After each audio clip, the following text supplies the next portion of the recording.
I want something sweet. So I went to the Dollar Tree. Oh. Ugh.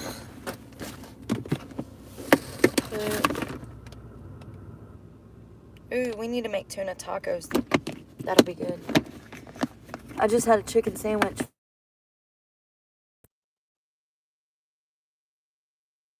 One of my favorites. Oh, my shoulder.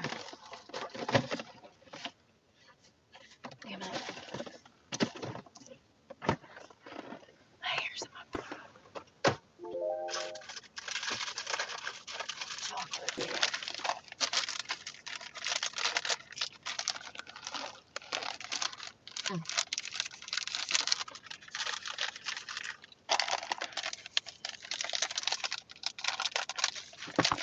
I have so much to do today. I gotta go to my storage and clean.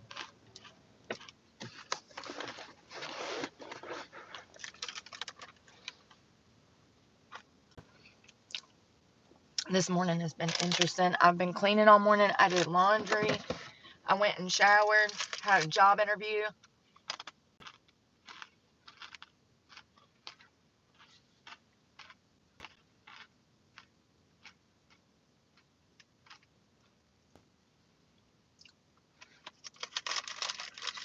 Did y'all see the pictures of the guy that tried to jump again? Hello.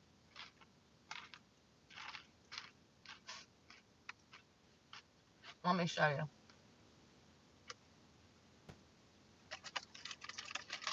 He looks deranged as hell.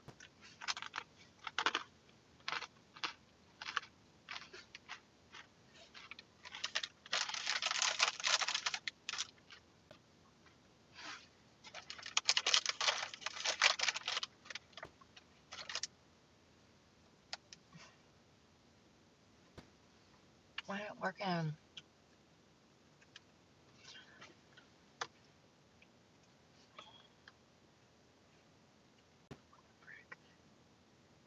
All systems frozen. Why is it doing that?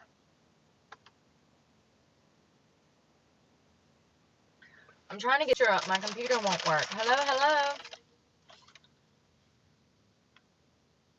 There we go. Let's see if we can get it to play. Well, come on, Mr. Computer. You can do it. What movie was that? You can do it. I think it was 51st Dates. The guy that had the crazy eyes. If my phone starts messing up,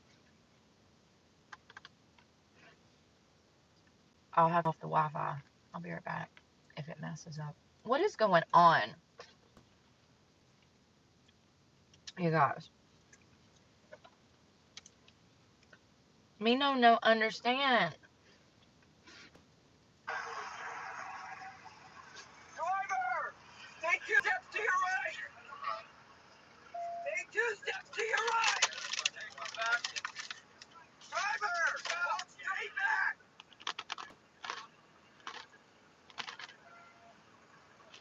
Keep walking!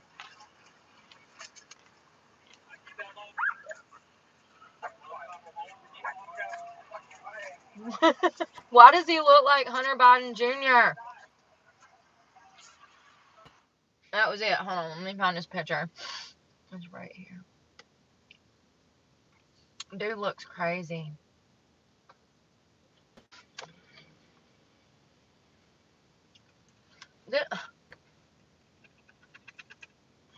I don't know what's going on with my computer, y'all. I'm about to throw it out the damn window. What? I think I got 2 tabs open. Here he is.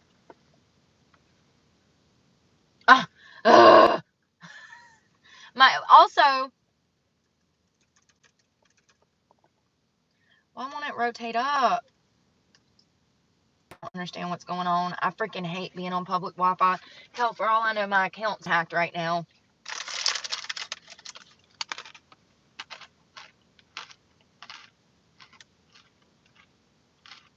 Let me find this picture. His name is Ryan Weasley Ralph, he has a son who has since come out. Picture. You over here playing something that I did not hit play on, but you won't do your damn job and pull up the article. Well,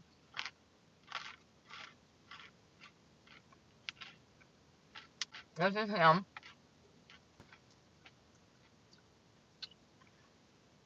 As you can see, he's little. Hello. He's a little crazed. He's got that Hunter Biden look going on, in my opinion. You know, like the deranged coke. We don't know if he was on drugs, but he just has to look.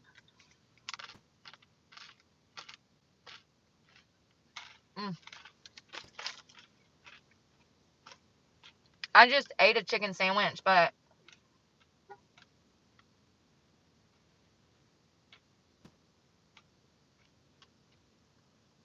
I'm still hungry. Oh, I'm about to read you this. I had a really great shower. I'm going to go to my storage shed and it's a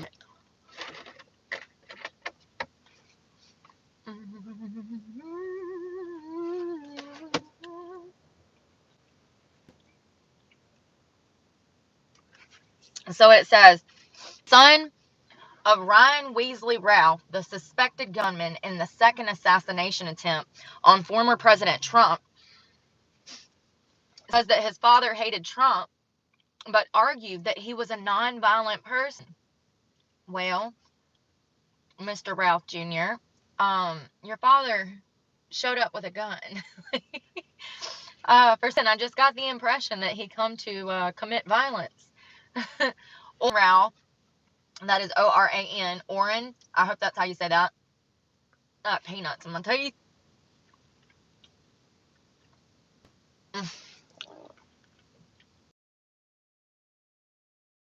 Quote, as every reasonable person does.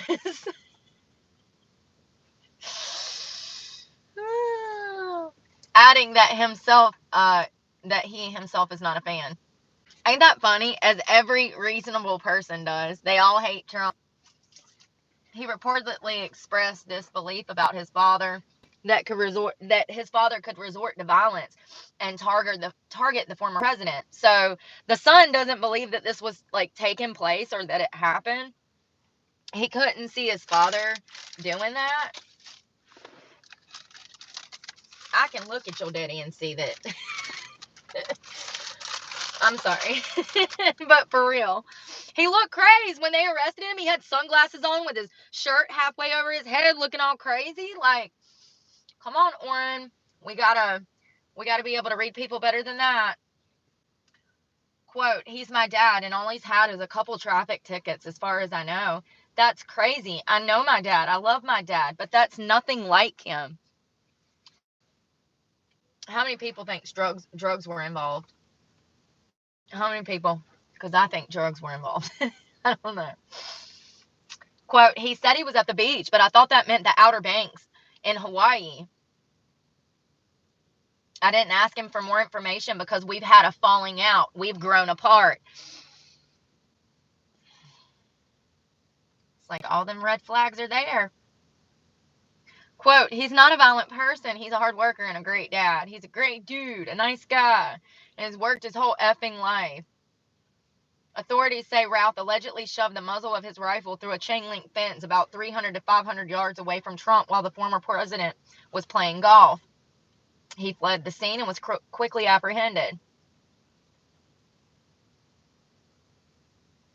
The gunman was lying in wait just one hole away from the former president when he was discovered. That close. Oren, something tells me that if I was to sit down with you and talk about the history of your dad, all of the signs were there. Nobody just wakes up and decides that they're gonna damn go do something like that. Like, you've been stewing for a minute. You're pissed. You're stewing. You got some mental health problems going on, thinking that you can just creep up in there and shoot him. But yeah, it's crazy. I'm glad that they saw him. I'm glad that they did a better job this time, because last time he got shot. Why are you doing this? No! I was on the Wi-Fi. Why do you kick me off and then tell me you want me to sign into EBOS? I don't need to sign in. I need to be on McDonald's Wi-Fi. Damn thing be taking me all over the world.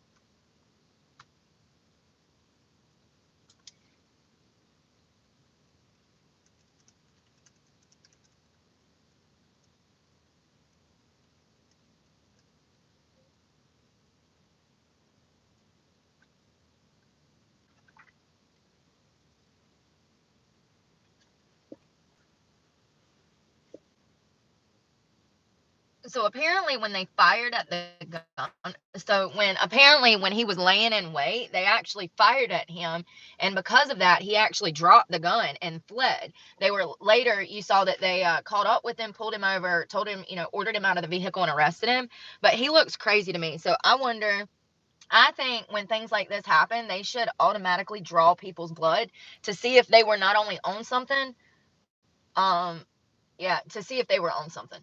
For real, because he just looks like he's been on an all-week coke bender to me.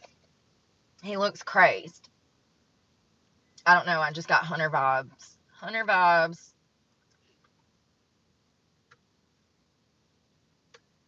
Yeah, I'm going to go over today and start cleaning out that storage shed and see if I can get some stuff cleaned up and get it organized in there so that I can find what I need when I need it. Making sure my phone's not dying. So, I want to talk about Kate and Jon. If you don't know who they are, I'm going to show you.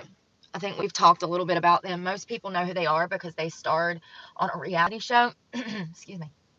That was Kate. That was Jon. They actually met, I want to say 96. Hold on one second.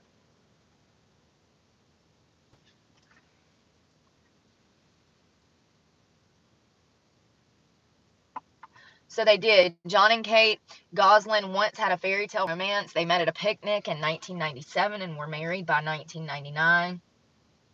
Due to Kate having polycystic ovarian syndrome, PCOS, ain't that what that is?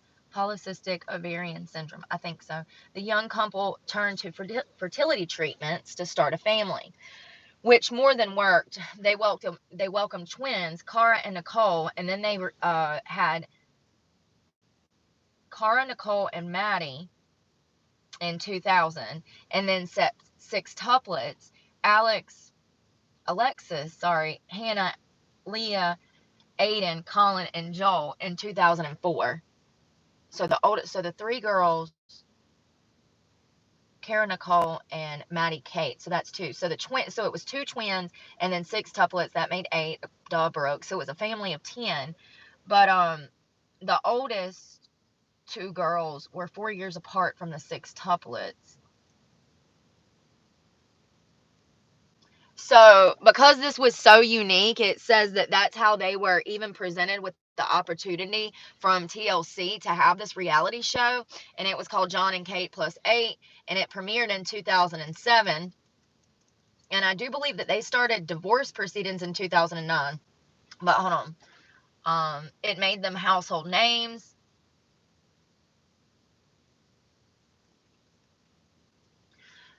So apparently Jon was accused of having an affair with a 3rd grade school teacher named Deanna Hummel in May of 2009.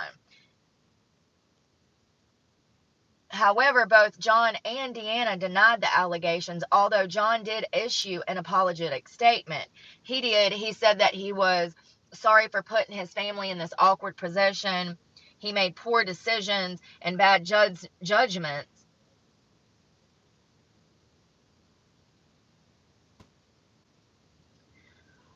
Meanwhile, Kate had also been rumored to be cheating with the family bodyguard, Stephen Nield.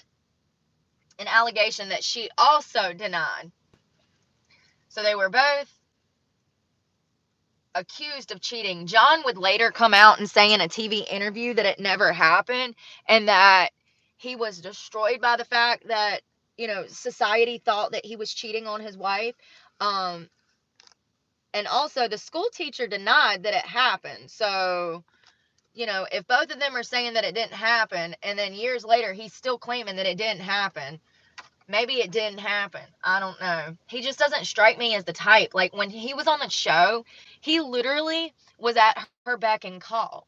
She would, like, scream at him, and he would immediately come to fix the situation. It doesn't matter what it was. If she wanted a diaper change, she just yelled for Jon, and he would be there. But somehow he wouldn't be changing that diaper right. That was something that I repeatedly noticed, is that not only did she have him at her beck and call, but when he would help her and assist in all matters concerning the kids in the household, she would belittle him, talk down to him. She would tell him that he could not perform correctly the task at hand, and she would constantly berate him. I mean, to the point that she would call him names, mock him. Like, she was very cold to him. And something that I noticed is that this man has been above and beyond for his family. You could tell that not only did he take the initiative to help her around that house and be there for those kids, more than I ever saw my father, do. But he loved those kids. And you could tell that in the show. And Kate always was the drama. She was always the one pulling the family down, talking crap to him, talking crap to her kids. Nothing was ever good enough for her. So let's jump back into this. Just a month after Jon faced cheating speculation, Kate filed for divorce from her husband of 10 years in June of 2009, which was finalized in December of that year.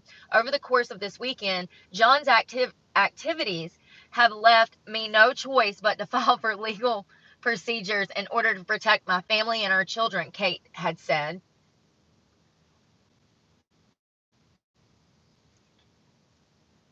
Something else that I always noticed about her is, like, that she really cared what everyone thought about her. Like, it was all about her image, what society thought, what TLC was broadcasted on TV. Like, she's a control freak, and that's why she's nitpicking like that with her own kids and her husband. She's a control freak. And unfortunately, that is a narcissistic tendency. We'll talk about that in a minute. So, of course, Kate later claimed that it was Jon who wanted the divorce, and she throws him under the bus, stating, Jon has been asking for this for a long time. Now, this was in July of 2009, after she had made previous statements saying this was a long time coming, blah, blah, blah, blah, blah. What did she previously say? Jon's activities has left her no choice but to file for divorce. And then a month later of the same year in July, she says that Jon wanted this divorce. Yeah. Anything to make him look bad. Quote, she said, he does not want to be married to me anymore. I will never be that. That man was head over heels in love with her. He worshiped the ground his family and wife walked on. She drove him away by being narcissistic, in my opinion. Her behavior, the nitpicking, the pettiness, the lack of taking personal responsibility for her actions, that is huge. She would never, ever, ever admit any fault, and she never will. And that is textbook narcissism. Being incapable of taking responsibility for your actions shows emotional immaturity, and yeah, I just hope that her kids get therapy and all of that, and it seems like a lot of them are. So a few years later, Jon insisted that infidelity had nothing to do with their split. Quote, the biggest misconception is the reason for the divorce is that I cheated on my wife, but I didn't. I knew the marriage was over I knew the marriage was over in January of 2009. That was the definitive day. I just knew.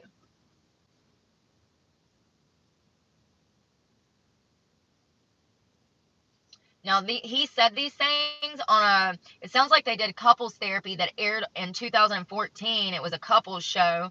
and on VH1, he said he described their marriage as, quote, just kind of like a 10 years business transaction.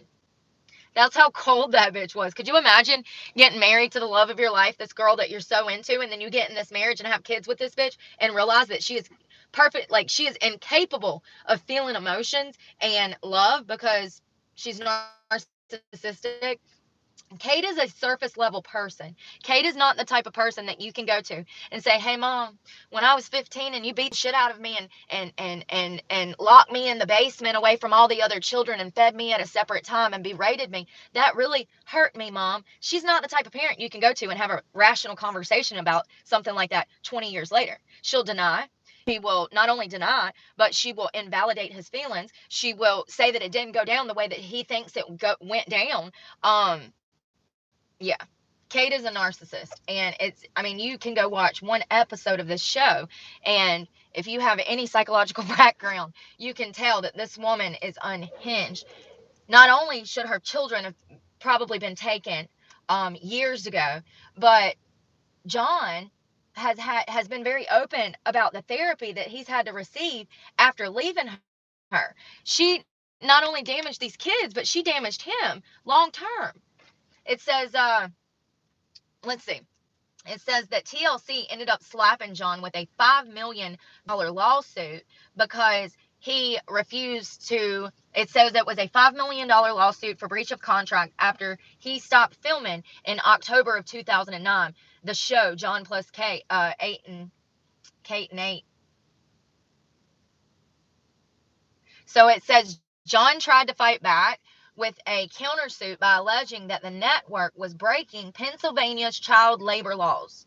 So after Jon left and they split, he no longer thought that it was good for the children to be on TV. He had noticed that the children were suffering. He felt like they were neglected because of the show. He felt like Kate was preoccupied with the show and not with his children, and he proceeded in court to try to prevent these children from being filmed, which I think speaks huge about the type of parent that he is and what he wanted for his children.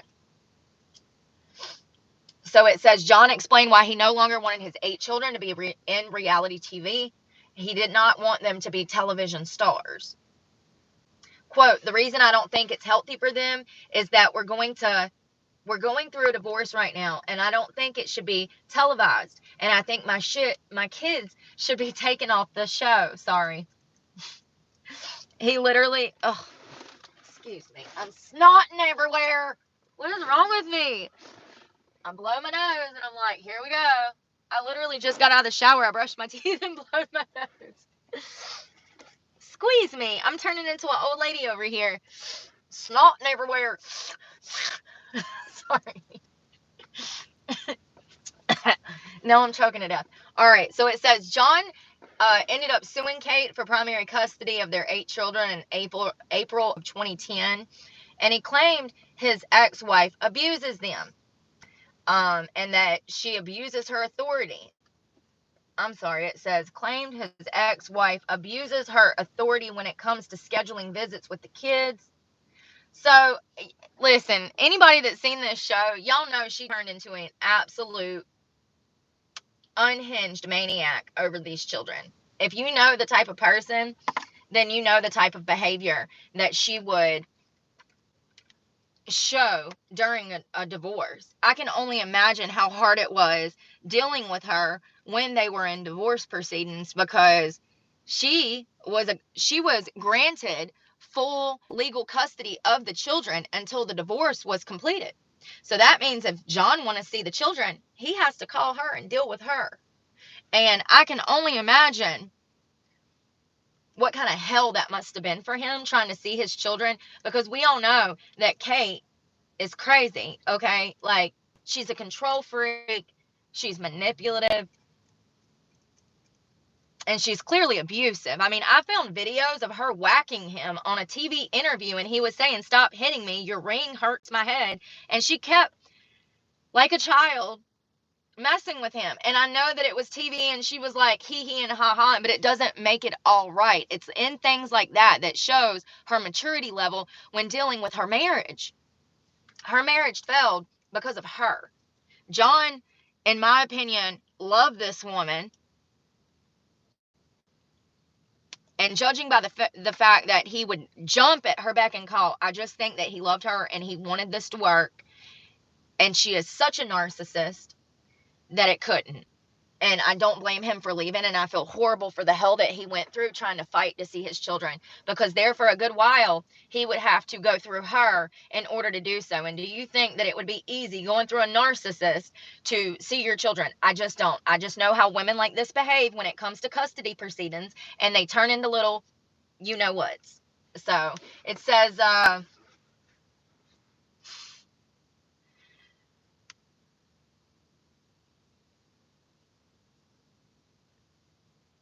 Okay, so wow, there must have been some kind of book. All right, in 2012, tabloid reporter Robert Hoffman published the tell-all book, Kate Gosselin, How She Fooled the World. And Kate later accused Jon of feeding the author with information that he allegedly dug up from the illegal hacking. The mother of oh, that's right. She accused Jon at one point of hacking her email and hacking her computer, and y'all, it was a 10-year divorce case. Okay, 10 years. There was a gag order for 10 years. We're going to talk about that in a minute because that's important. It says the mother of 8 filed a lawsuit against her husband in August of 2013 in which she accused Jon of illegally hacking into her email account, her phone, her bank accounts, and stealing hard drives from her house, which contained private and confidential material. See, here's the thing. I think that Kate would do some stuff like that, but I don't see Jon doing no stuff like that. You know what I mean? But that's what she alleged. That's what she's alleging, that he stole all of these things. I want to read that book.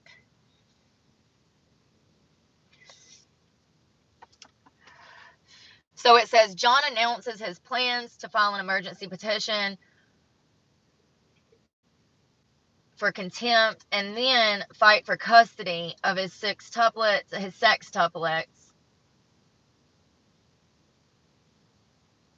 That was posted in 2014 by him on, or he said that to In Touch.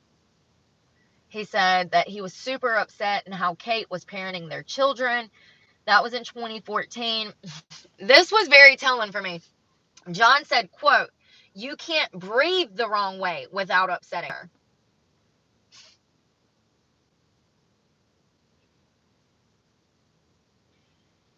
So he says he alleged that the kids have to ask before they can get a drink, before they can get a snack, before they can open the fridge, before they can go to the bathroom. It's ridiculous. I mean, if you got that many, though, imagine if they all just helping themselves in the kitchen. I don't know.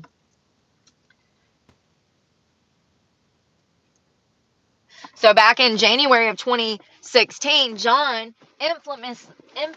infamously told Steve Harvey that he hasn't seen all of his kids together in about 3 years. And he usually gets around 4 kids during his visitation time. These meetings usually involve once a week dinner and a hangout every other weekend. Later that year, Jon's 2 oldest daughters, twins, Kara and Maddie, called out their father in a 2016 interview. Quote, "He makes it seem like we're being kept from him, which is insane. He should maybe spend some time thinking about why we don't want to see him and maybe realize that if he ever does want a relationship with us, talking about us on TV is not the way to make that happen." You know, here's the thing. The older girls at this point would have been, teenagers, and the sextuplets are the younger ones. They're 4 years apart. So I have no doubt that that is Kate that has brainwashed these children, because I know how that works. I was a child of divorce, and I know how my mother felt about my father. So of course I always had my mother's side, I don't know. It's very clear to me that this man spent thousands of dollars trying to see his kids, and that he wanted to see his kids, and he fought for his kids. And so I don't agree with the 2 older teenagers assessment. I do think that that is Kate that has manipulated them, but also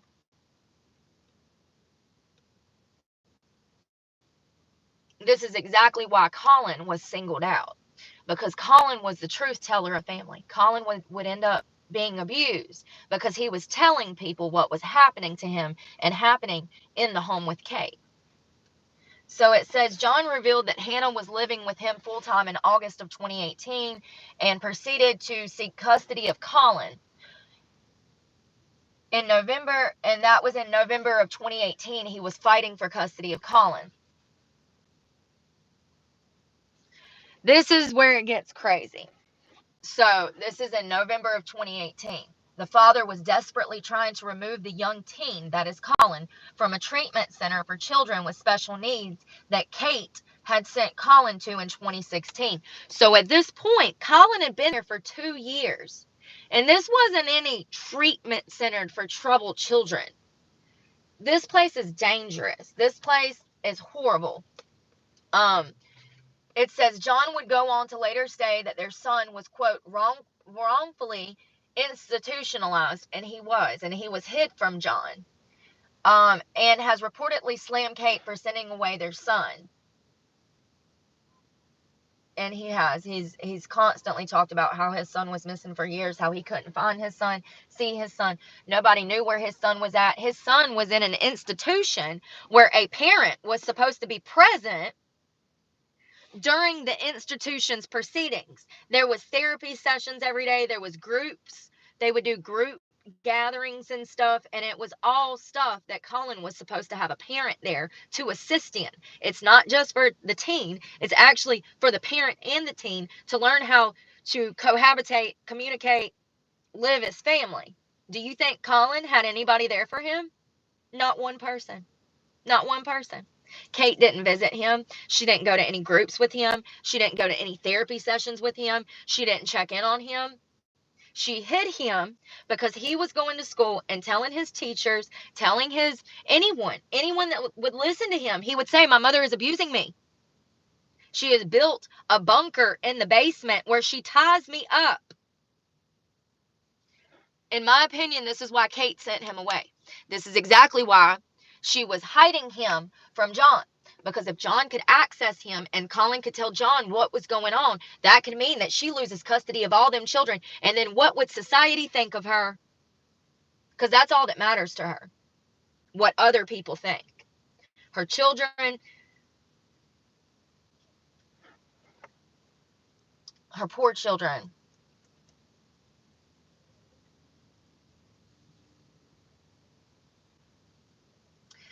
So he finally won custody of Collin in December of 2018, who joined his sister at Jon's home. So it was Hannah and Collin that ended up moving in with Jon. Hannah had already been there for a short period of time. I think that actually she chose to go live with Jon after the divorce, but I could be wrong about that. And, you know, it's really sad that this kid didn't have anyone to turn to. And when he did, he went to school and he told his teachers, "This is what my mother is doing to me. This is wrong." And Kate ripped him out of school and put him in an institution to shut him up. It really started when he was a child, and she would single him out, which is very common. Let's get into that. Very common. Let me see if there's anything left here.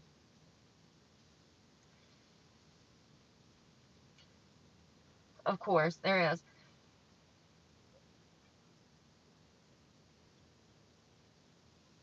So at this point, Jon has Hannah and Collin. Jon told the Daily Mail that he was absolutely furious at Kate and TLC for allowing his minor children, Alexis, Aiden, Joel, and Leah, to be filmed in a TV special about Cara and Maddie going to college, which aired in October of 2019. Kate plus hate. Kate plus hate. Kate plus 8 had already ended in 2017. Since then, a judge had reportedly ruled that it was not in the best interest of the Gosselin children to be filmed for the show. You think?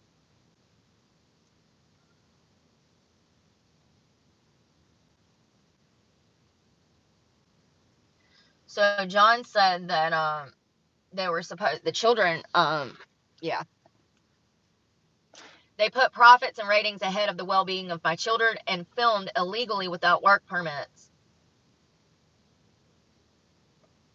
So he showed the outlet a court order that proved he shared joint legal custody of his minor kids with Kate. The TLC star was reportedly found in contempt of court afterwards and ordered to pay Jon $1,500 in legal costs to her ex-husband, and that was in December of 2019. So she violated a court order. She was court ordered to pay money. Oh, I love this picture, you guys.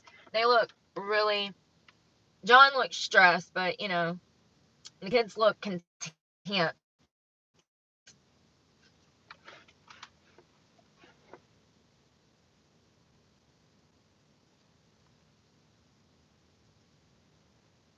So at one point, Jon alleged that Kate was making it difficult for Collin and Hannah to be able to see their younger siblings. I absolutely believe that. I think that Kate used those children as pawns, as a game to manipulate, coerce, and connive people for years. I see her game. And we know that she treated Jon like shit when the divorce was going on. And it says there are roadblocks from their mother for my children to see them. As long as the kids are all happy, I'm cool with that.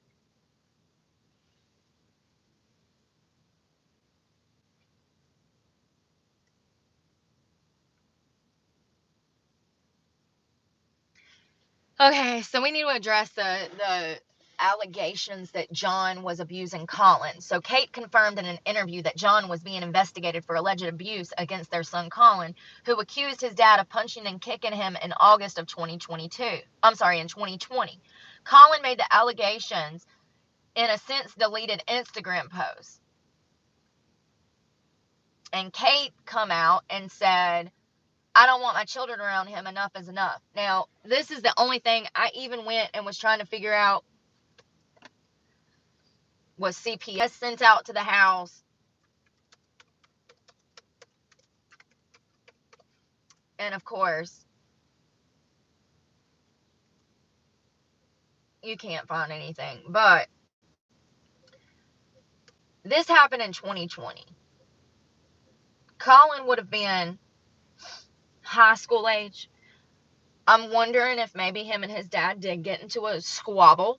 Okay, my dad and my brother got into a squabble once. It happens when a 16, 17, 18-year-old boy gets too big for his britches and forgets his place in the household. It's very common for a father to have to put that son back in their place. And sometimes, unfortunately, it might come to a squabble. I don't know what happened, but I'm wondering, knowing that Collin was living with his dad, I'm wondering if it was just a moment. They had a moment. I'm not saying it's right for a son or a father to put their hands on each other. I'm just saying that it's very common. The son thinks he can fly the nest and take care of himself. I don't know, but I can't find anything about it. So Jon made it clear that he was not happy about Kate's comments aimed the abuse investigation, which had been dropped since the County of Berks, Pennsylvania Child and Youth Services confirmed that the report of suspected child abuse on Collin was unfounded. So social services did come out and do an investigation, and they decided that it was unfounded.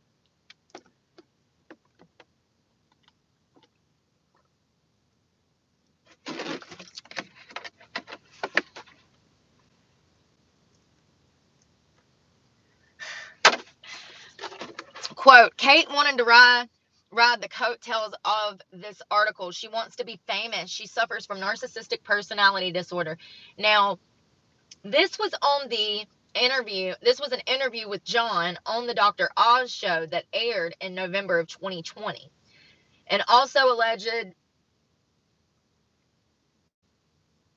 he also alleged during the interview that his ex-wife has only had 1.5 hours of contact with her son Collin in the past 5 years. And I believe that. I do. I think that Kate was furious that Jon was able to get him out of that institution. I think that Kate was scared that Collin would go and tell the world and that people would actually believe him this time. And if that was to happen, then all of Kate's children would be taken from her, which means that all of her money would be taken from her. And at the end of the day, in my opinion, all that Kate cares about is herself, how much money she has, and what she looks like to society.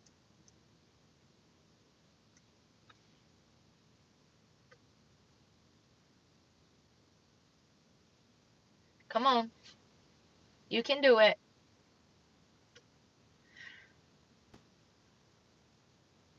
So let's talk about, hold on one second.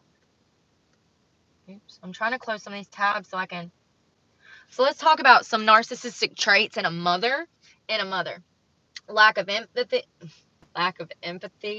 constant need for admiration. And this is something that I noticed in the show. Kate was always concerned about how she looked, if, you know, her appearance, like, and I'm not talking about her physical appearance. I'm talking about her, like, appearance to the world, what type of mother she was, how she was raising her children, blah, blah, blah, blah, blah.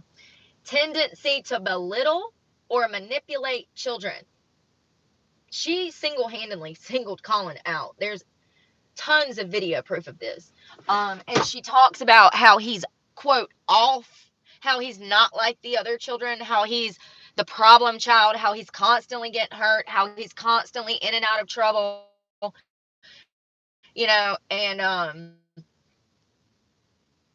I think that when Collin was little, he saw the inconsistencies in his home, his mother's behavior, how she treated others. And I think that she singled him out because he could see through her bullshit.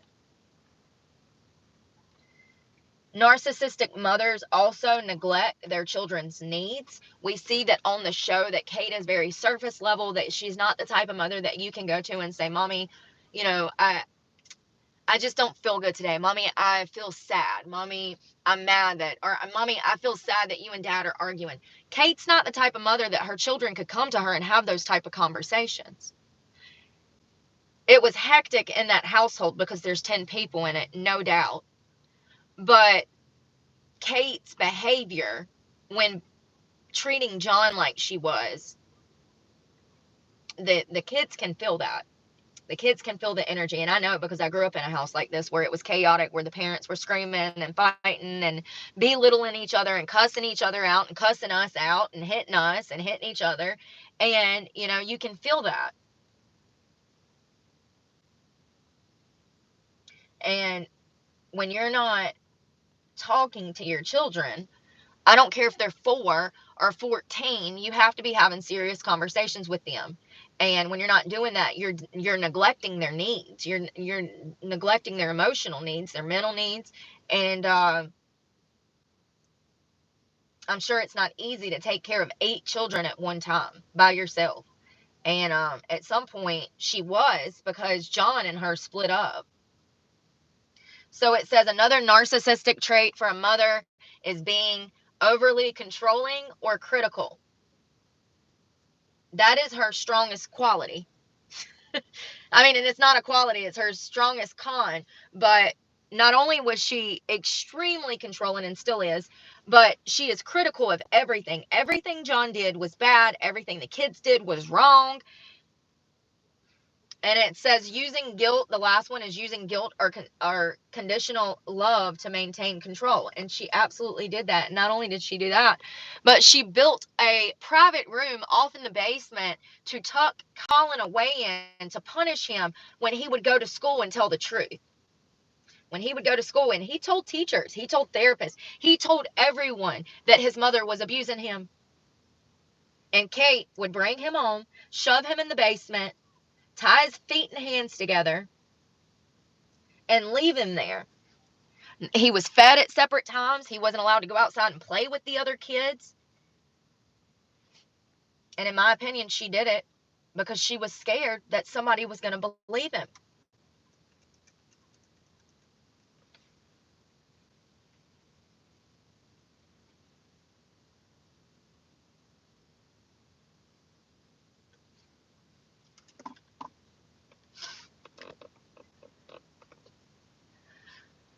So this is from Reddit. I want to talk about this because I found this interesting. This woman, she says, the original Karen.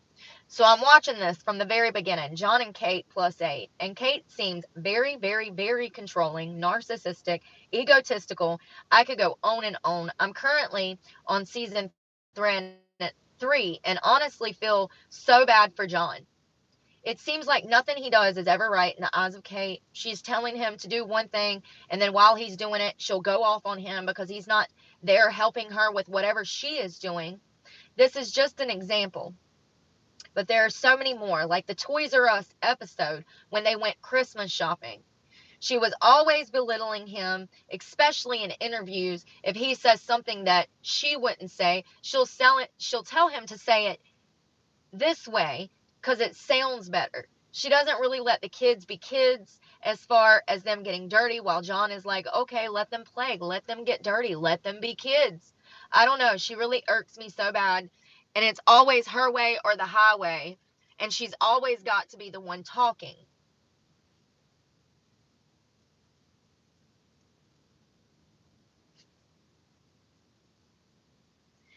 So another Redditor commented and said, you can 100% see this abuse in the beginning. It's just played off as well. He's a man, ha ha ha, making fun of him. They did him wrong from the beginning in that way. And I agree. TLC, going back and so looking at the first season and the second season, you can see that TLC leaned into him not being as competent as her. And it's messed up because later it would go on to hurt him in court.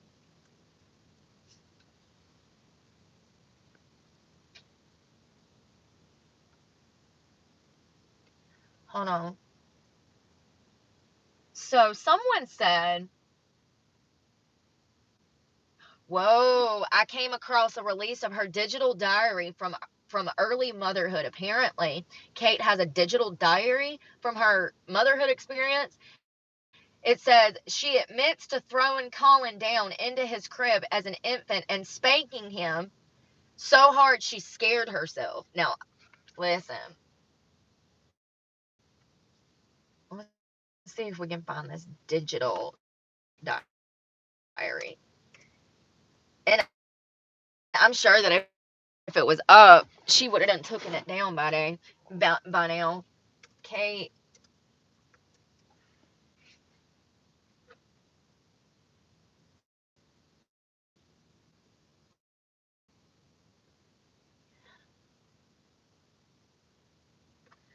So it looks like she does have one. It says Kate Gosselin's diary.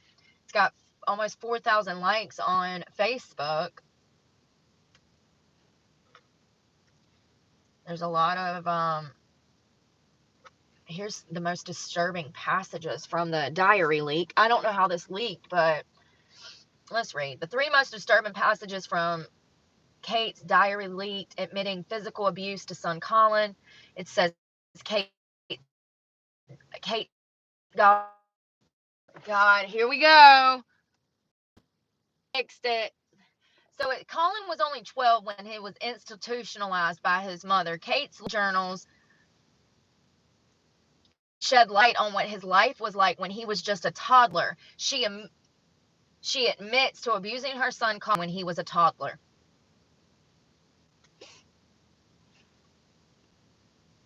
I want to hear exactly what she said.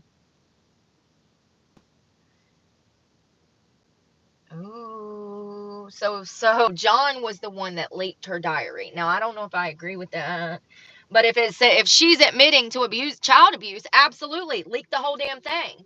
In a tell-all book, he gained access to Kate's personal journal in a box of discarded documents and computer disk that she threw out after kicking Jon out of the house. In the box, Hoffman. So it was that Hoffman dude that assisted Jon in the tell-all book. He found these files. It says that he stumbled across Kate's daily journal from 2005 to 2007. Quote, I came across the treasure trove of Kate Gosselin's personal documents and information, and that she was chronicling the Goslins' day-to-day lives, and the good and the bad.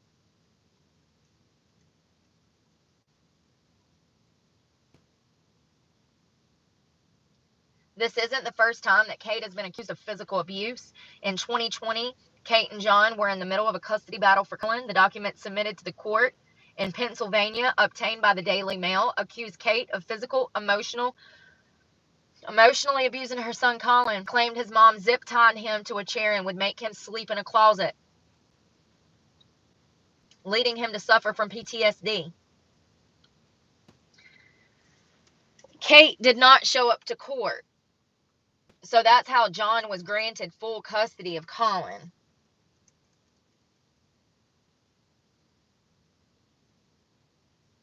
Now, she said in her journal that she was too rough with Collin, who was only 2 years old at the time.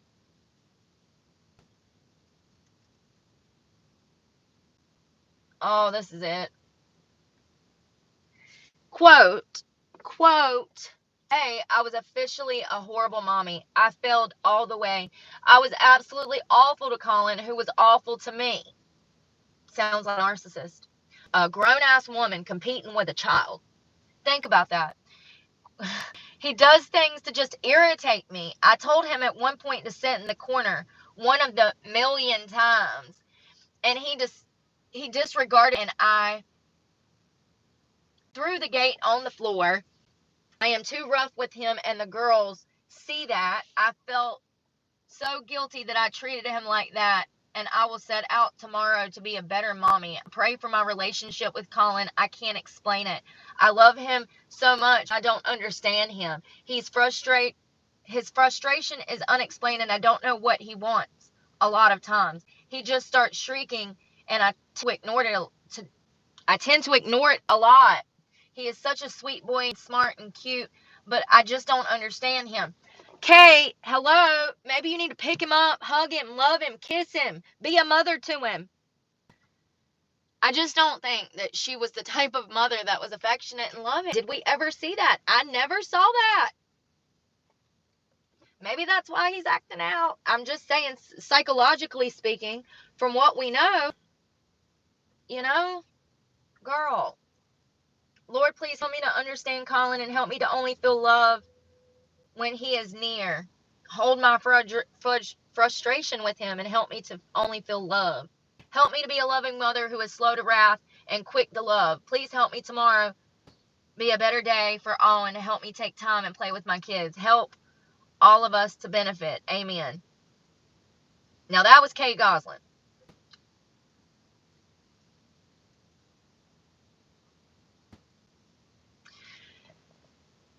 The first two sentences, I was absolutely awful to Collin, who was awful to me. This is a child who you are the of. I told him at one point to sit in the corner, one of a million times, and he disregarded me. Yes, ma'am, he is a child, a toddler, a toddler. That's what they do. They call it the terrible twos for a reason.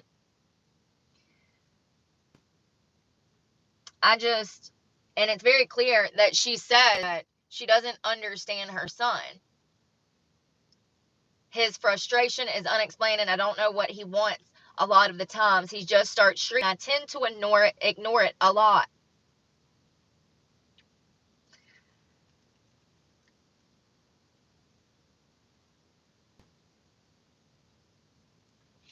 Wow. Collin was still 2 years old when he knocked over some high chairs after acting out, spilling beans on the floor. Kate said this sent her into a rage, and she spanked him so hard she thought she may have seriously injured him at the time. You know what makes me so mad?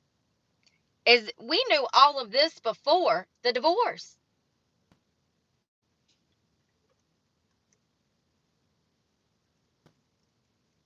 Which means that she should have never had these kids. They should to Jon. And Jon was trying to get help. And the court system said, you don't even get to see your kids or know their location. How about that, Jon?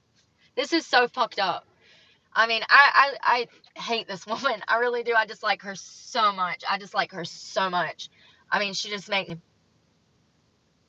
gag.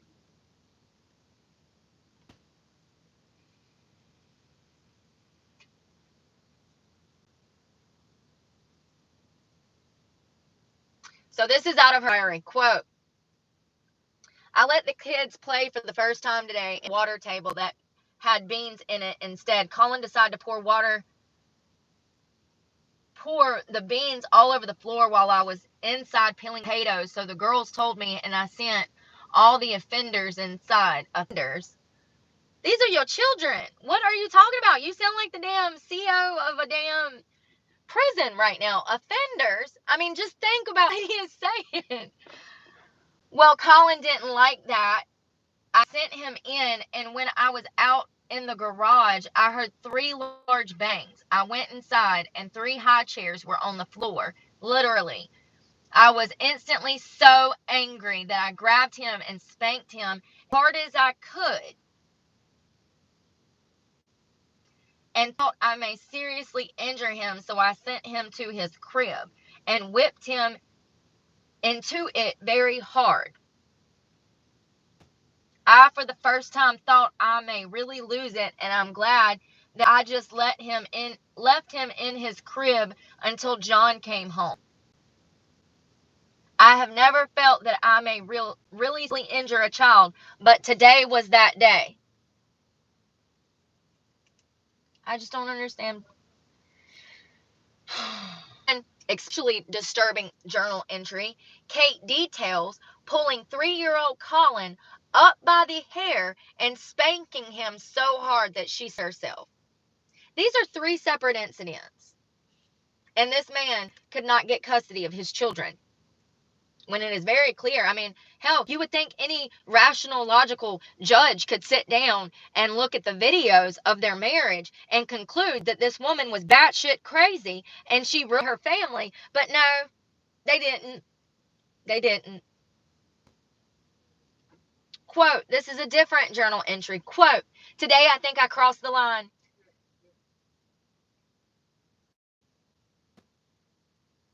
With the kids, all was fine up until nap time. During nap time, Alexis and Joel trashed their room twice and were spanked both times. They had to stay in their beds for a long time, and when I allowed them to come down with everyone else, and 5 minutes later they were into the M&Ms with Collin, and I really lost it. I pulled Collin up by the hair and spanked them so hard.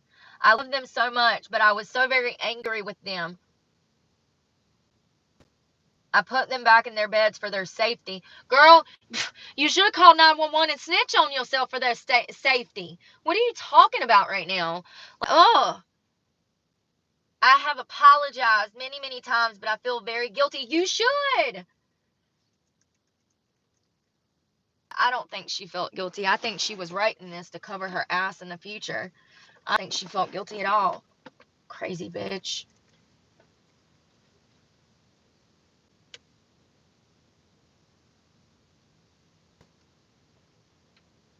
Okay. So the Redditors were correct in their assumptions that she's admitted abusing the children before.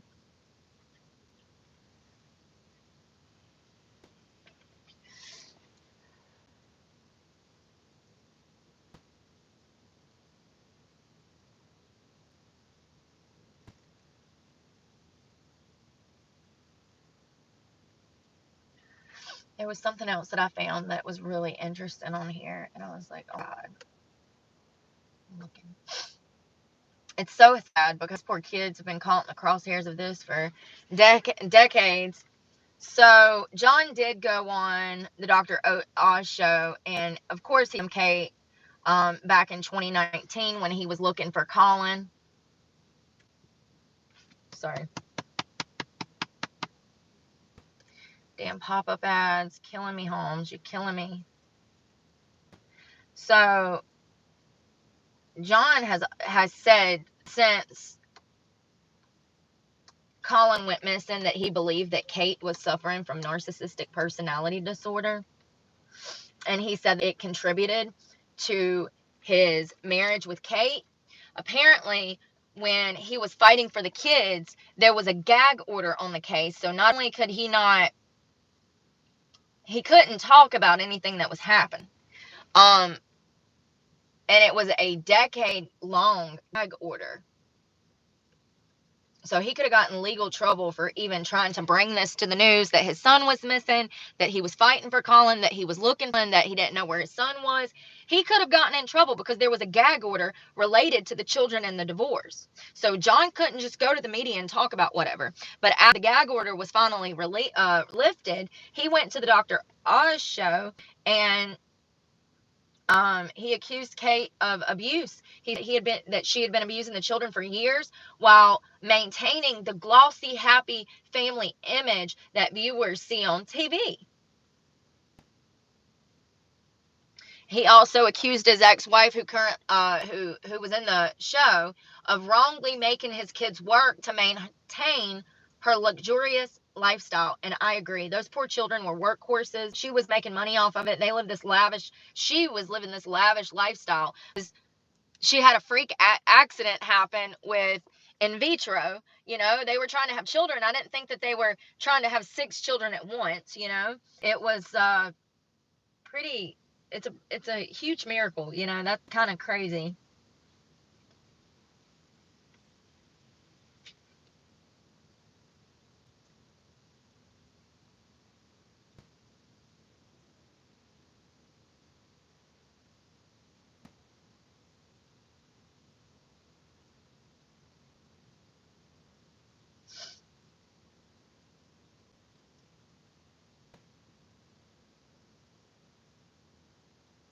Mm. I would have hated to grown up in that household with her. Like, seriously. Can you imagine nothing you ever do is good enough? I don't understand how children can grow up and come out, tell law enforcement that this happened to them, and the cops not do anything. So this is Collin talking. This is going to be him talking about when he told his teachers, quote, "I was starting to tell my teachers that, my mom was, can I use the word abusive? Or am I not allowed to use that on air?" Now, this was Collin when he was 19. And this is on an episode of Vice's TV, The Dark Side of the 2000. Now, this show has not released. The first episode is supposed to be coming out soon, or it might have released this past week. I don't know. I just know that it's a new show that's going to be on Vice, and it is called The Dark Side of 2000s. A lot of people that are going to be featured on there are child stars. So this episode that's going to be dropping on The Dark Side of 2000s is titled Jon and Kate plus 8 Family Circus. And Collin is going to be on there talking about the abuse that he had from Kate.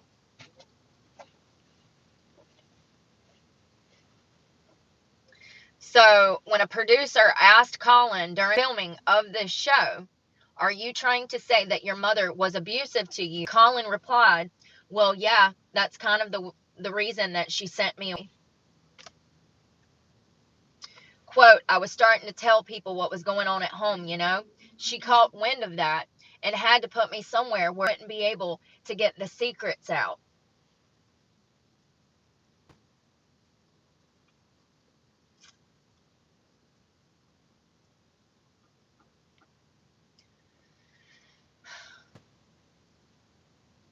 So Kate actually sent Collin to Fairmount Behavioral Health Institute, a psychiatric hospital in Philadelphia, in 2016 when he was just 12 years old. That is a pivotal moment in a child's life. A child needs to be home with the family at that time, learning how to function in society and learning how to model good behavior from the family. That is pivotal years in a child's life, 12. They are coming into their own. And she locked him up in a mental hospital, essentially. So the reality star told the public at the time, Kate told the media, that she did this because her son had special needs. What, like love, attention, care?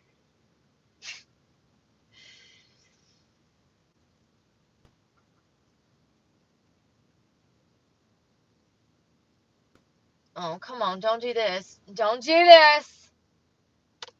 Don't you do it, you piece of crap. Oh my God, no!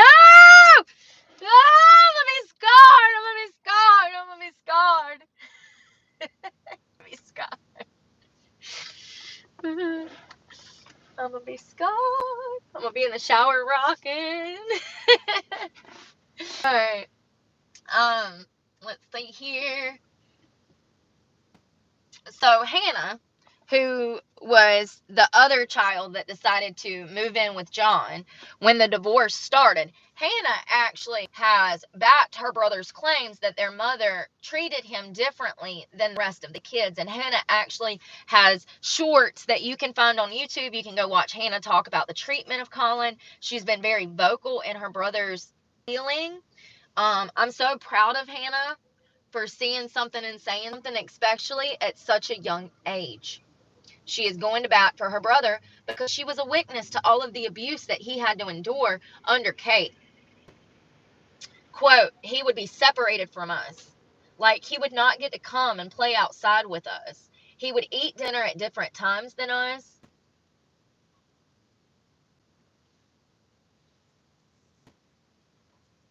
So Jon, who divorced Kate in 2009, alleged in the documentary that he was unable about his son's whereabouts at the time because he did not have legal custody of his kids.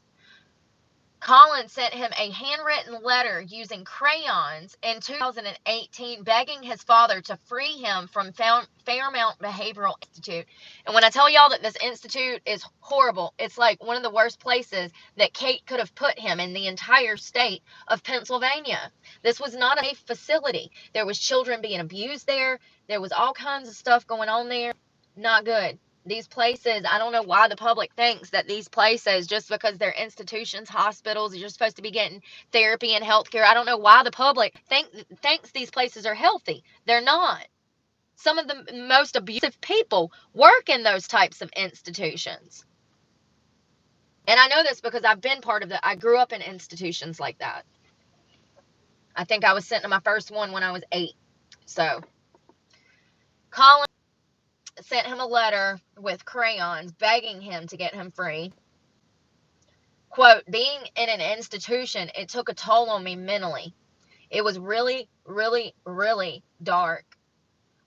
Was myself. I didn't have anybody else. I had no support system. It was scary. I was confused. I was lost. He would go on to say in the TV interview that he didn't have his mother. He didn't have his father. He didn't have teachers. He didn't have family. He didn't have anyone. He was locked in an institution and they threw away the key and left his ass there. And his mother was actually supposed to be involved in his health there, like in his care. And she was not. There's actually been other people who's institutionalized with Collin that have come out and said, wait a second, I was locked up with him. My parents came every day, the groups, to the programs. My parents were there. We never saw Collin had visitors. We never saw Collin with his family. It's just so fucked up. And she did it, in my opinion, allegedly, so that the abuse would not get out. Because this boy at this point is 12 and he is going to school and telling everybody what she is doing at home. So she had to get rid of him.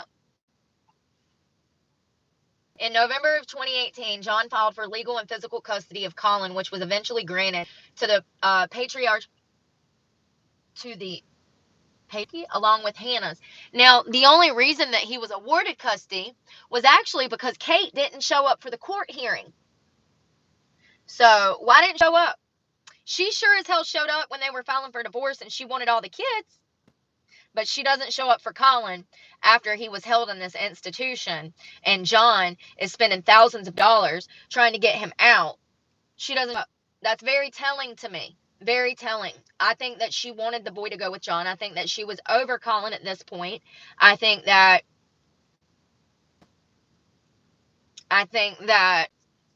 the accusations blew over. You know, Collin's accusations of his mother, I think they had blew over. And I think at this point she was like, screw it. Just let him go with Jon. I'm just not even going to go to court. And it's pretty screwed up, but that shows you how unattached she is. How, you know, this mother that loves her kids. This is a mother that her kids are a part of her. Like, hers are how can I put it? An extension of her. She doesn't see her kids as individuals. Those kids are her property. Do you know what I mean? And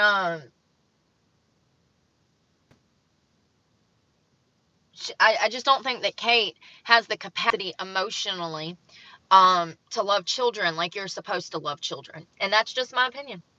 So in September of 2020, Collin took to social media to allege that his dad had been beating him.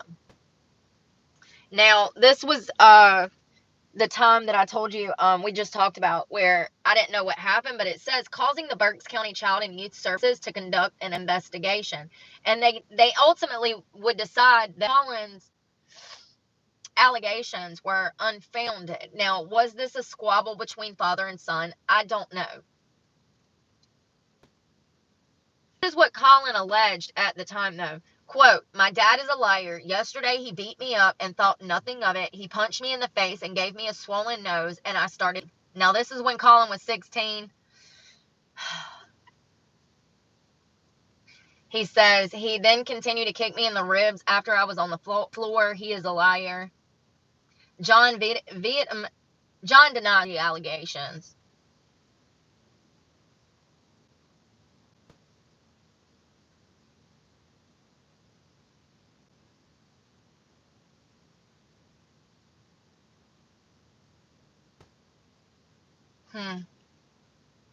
It's really sad.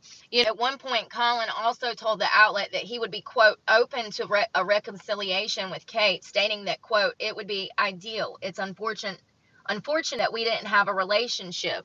I think every son wants to have a relationship with their mom. Here's the thing, though. Kate is not the type of woman that you are capable of having a normal parental relationship with, Collin. And I think that, you know, this was written years ago. I think that guys realize that Kate is never going to be the mother that she should have been. I think that now he's finally growing up and realizing that his upbringing was not only dysfunctional but abusive. And it's crazy that Kate was able to get by with this for so long. I mean, it's a secret that she's not right in the head. All you got to do is watch a 2 minutes of an episode, and it's like, wow, this lady is something else, ain't she?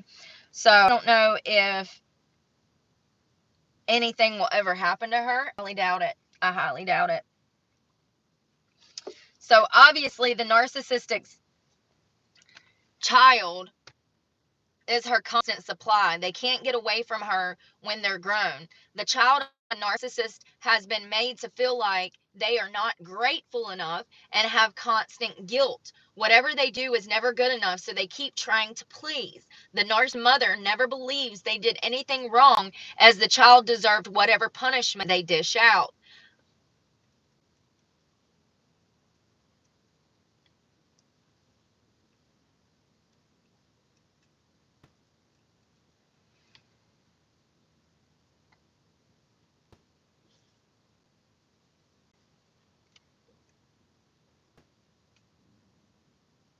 I had an article and I'm done lost it.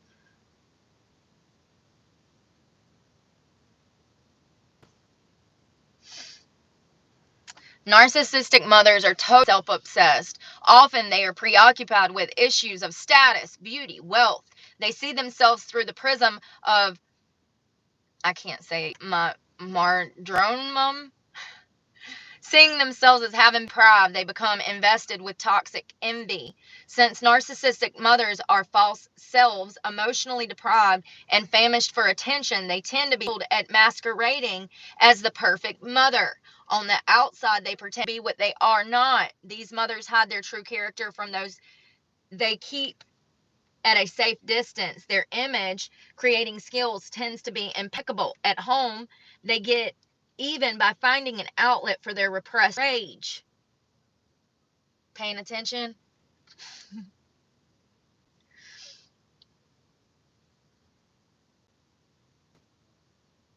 So it says, at home, often they choose their eldest child, but also it can be the eldest daughter or any child. They become the recipient of everything the narcissist hates and herself denies. Relentlessly, this mother pursues to vindicate her own fragile ego by demanding and diminishing the worth of her scapegoat child. Of course, the child, once brainwashed, remains the vulnerable target of her mother's whims, of their mother's whim, Since the scapegoat sees themselves as worthless, they never question the validity of their mother's assaults.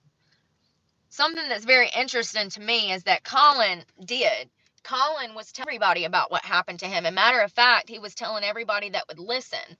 And I don't think that she was expecting that. I think that caught her off guard, that he was strong-willed and he knew the difference between right and wrong. And it's kind of crazy to think that he knew the difference. He knew something was going on. He knew that she was picking him out and singling him out. But she's seen nothing wrong with her own behavior. I mean, it's just sick.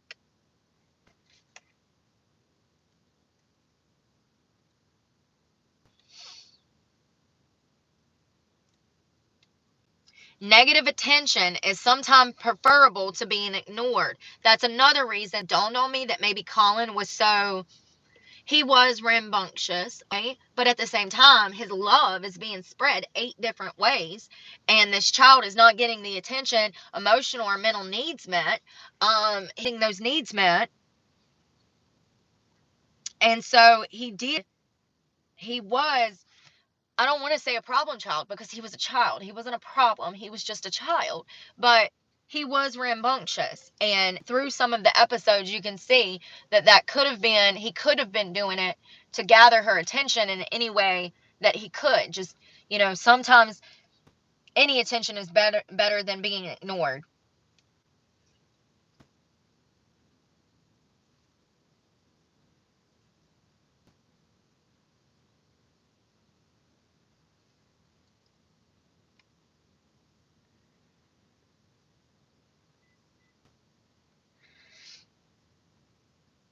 I think that person is on to something, psychologically speaking, about Kate.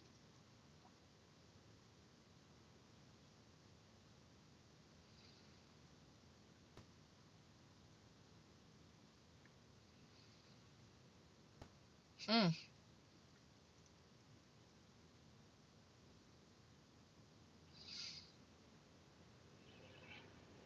Listen to this.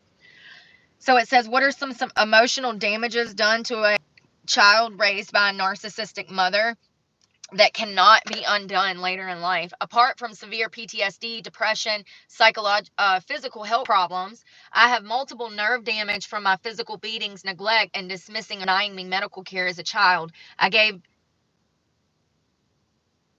have developed what is called the suicide disease, trigeminal neuralgia, y'all. I also had no life skills. Took years and years to learn social skills. Still wake up with nightmares and flashbacks. But the most hurtful of them all is that I'm afraid of treating my own children the same way, and that I don't want to have children. I also get enraged when I see a child getting abused. I feel like it's me when I see someone yelling or dismissing a child. I'm able to keep a life, but you can't just erase 18 years. Oh, and to add to the abuse you get as an adult with no life skills, I'm now in neurological pain. Some Redditor that said that they were abused. And this is Cora.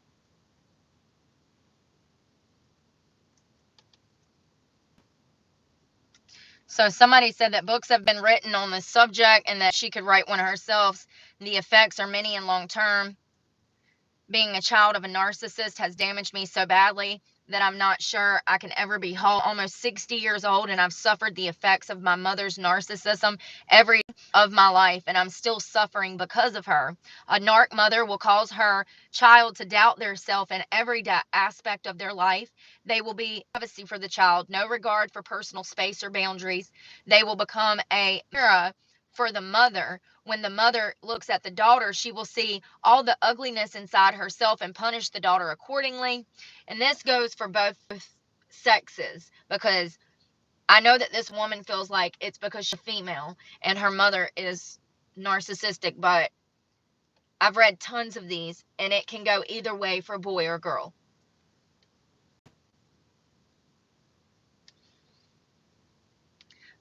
The child will reap all of the bad harvest that the mother has sown.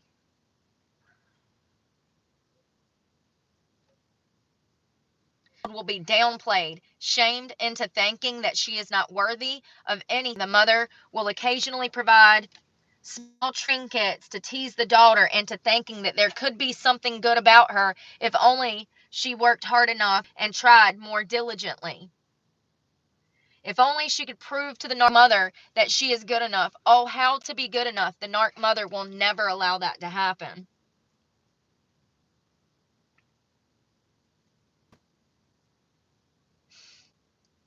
This lady goes on to say how her mother invaded all of her privacy, reading her journal and blah blah blah blah blah. And the mother will feel that she's entitled to the daughter's journal because the mother, um,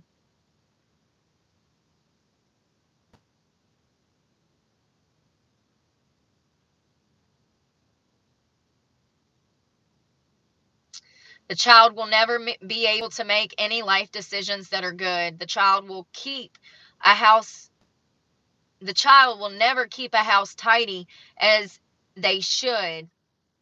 The child will never have a yard as beautiful as the rest of the neighbors. She's saying that, like, the parents will show up at the children's house or whoever it is. The narcissistic mother will never be happy with anything that the child has done. Whether they get a master's degree and become a doctor, it will not be good enough for the narcissistic parent. The parent will still find something negative to say to that child about all of the hard work that they have accomplished. And that is Kate in a nutshell. That is Kate in a nutshell. Has she ever said anything positive? Yeah. So sad. I feel so bad for Collin. I mean, this is very telling for me, for Hannah to make that decision to go live with her father. It's very telling.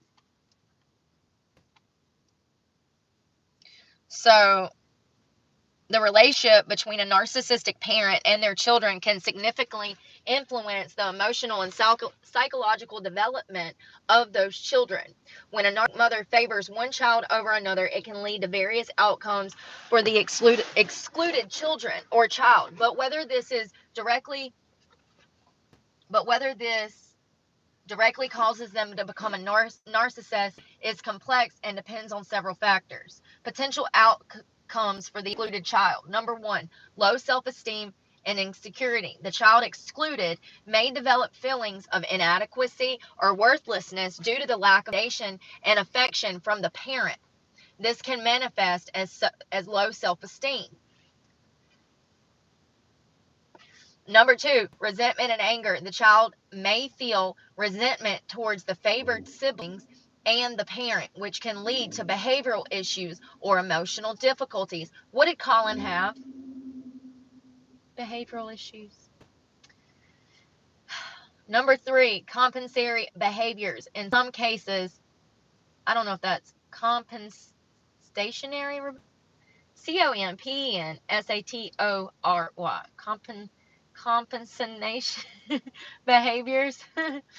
In some cases, the excluded child may develop traits that resemble narcissism as a defense mechanism. They might overcompensate by seeking validation and attention from others to counteract the feelings of neglect. What did we see Collin do? He would act out for attention, in my opinion.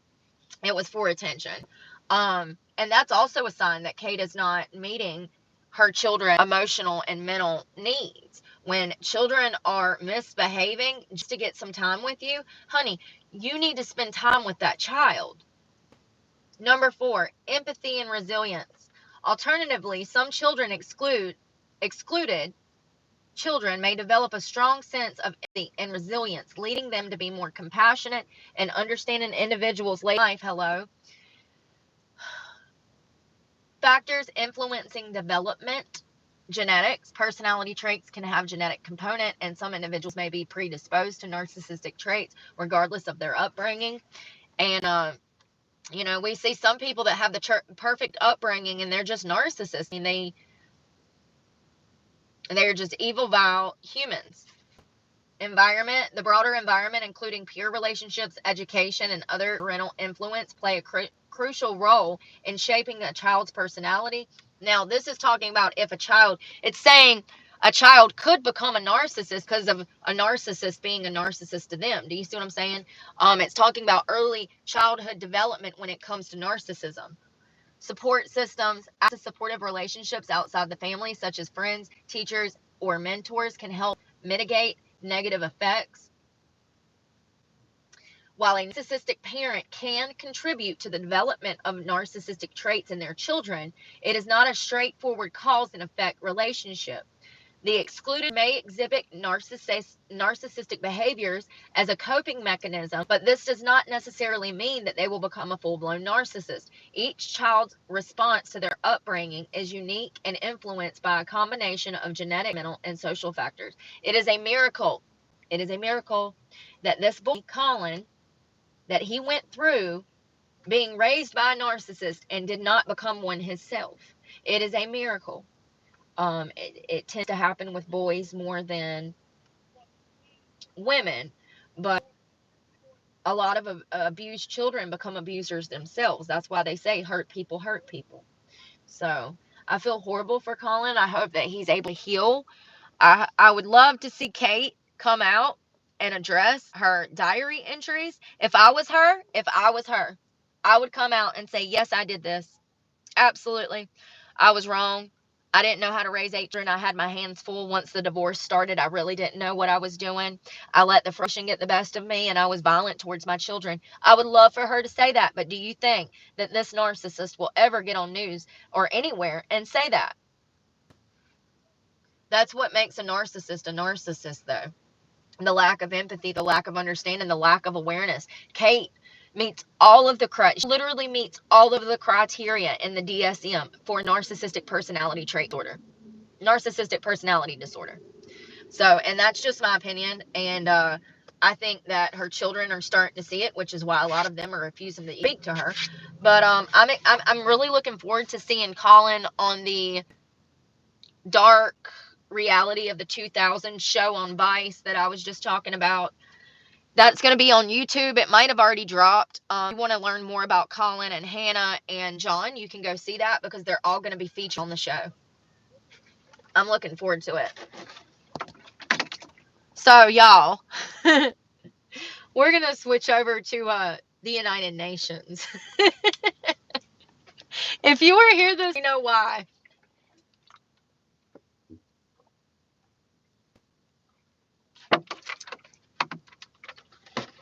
Do y'all remember that this morning? So I want to talk about the UN is. I get the UN and the UK mixed up. The UK is like, the country. But, yeah.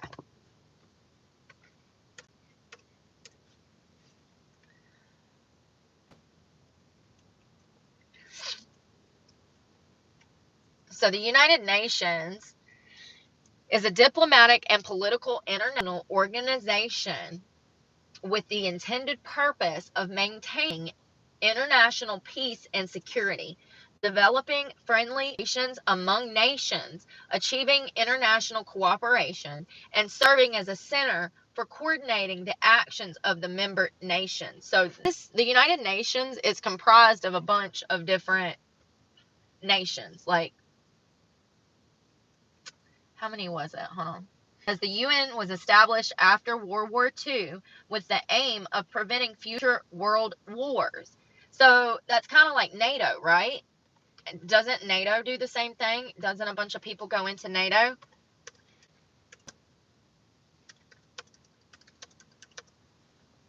Is NATO the same as the United Nations? No, NATO and the United Nations are different organizations with different purposes and activities.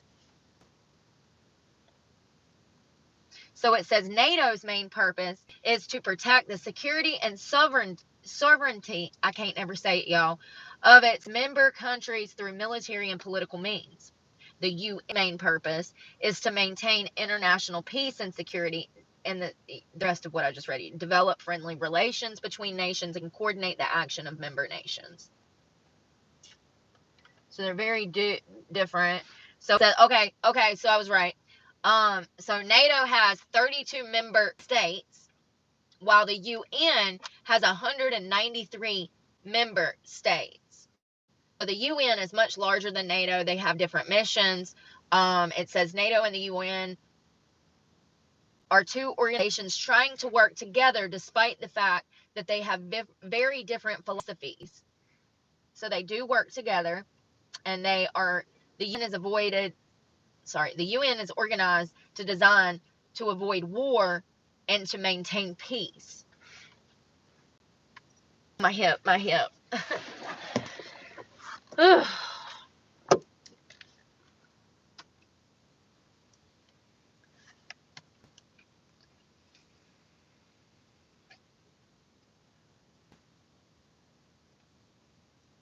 So it started in on the 25th of April, 1945, 50 nations assembled in San Francisco, California conference to draft the UN Charter, which was adopted on the 25th of June, 1945. The charter took effect on the 24th of October, 1945, when the UN began operations. The UN objectives, as outlined by its charter, included maintaining international peace, blah, blah, blah, blah. As of 2024, it has 193 sovereign states, nearly all of the world's recognized sovereign states. Came decades, hold on.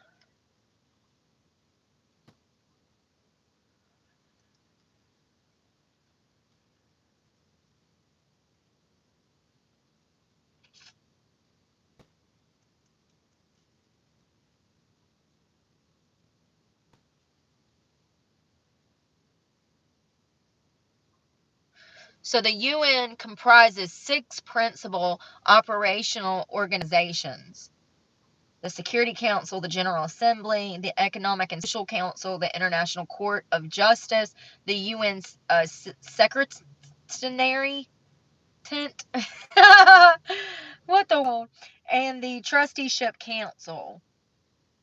And it said the Trusteeship Council has been suspended since '94. Wow, so much. Oh, the World Health Organization. Okay. It's starting to make sense now. Okay, so the UN system includes a multitude of specialized agencies, funds, and programs. That's what it says, programmies, including the World Bank Group, World Health Organization, the World Food Programming, the UNESCO, and the UNICEF. Additionally, non-governmental organizations may be granted consultative status with the Economic and Social Council and other agencies.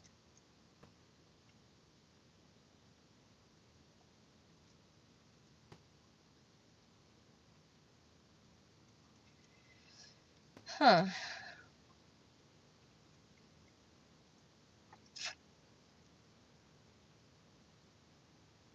I got a party, I'm gonna party. Let's switch over. So, listen, I'm reading this and I'm taking it in, but just know that it's hard for me to learn. It's really hard for me to learn. Who is that? Hey, Luke. Hope you're having a great day. Hope you're doing all right out there. If you're on the East Coast like me, please stay safe because it's storming and it's supposed to get bad this week. If you're on the East Coast of the United States, you're between South Carolina and North Carolina, we're supposed to get hit hard by the storm. So be careful out there. And thank you, Luke. Hope you're having a great day. I am over here. It's so hard for me to learn this stuff. When it said the World Health Organization, I was like, oh, I know them people. Like, they're part of that. Like, they're out here helping the world for real. Let's see. The United Nations, UN, helps the United States in many ways, including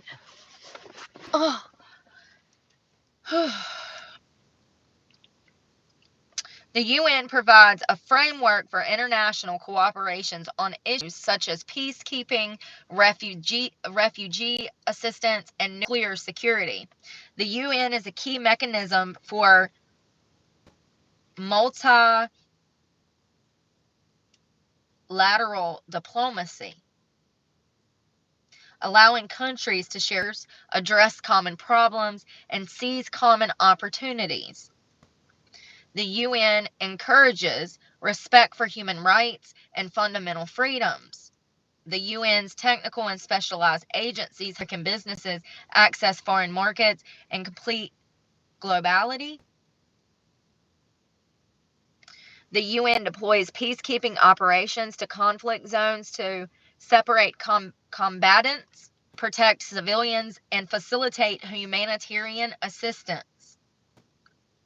The United States is the largest donor to the UN, contributing more than $18 billion in 2022.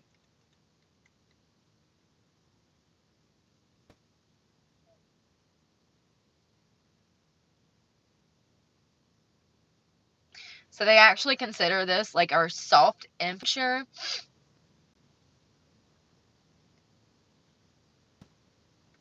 By establishing international rules and guidelines for everything from intellectual property to telecommunications to air traffic postal delivery, UN specialized agencies provide a soft infrastructure of universal standards that help American businesses access foreign markets and complete globality. I can't say it, y'all.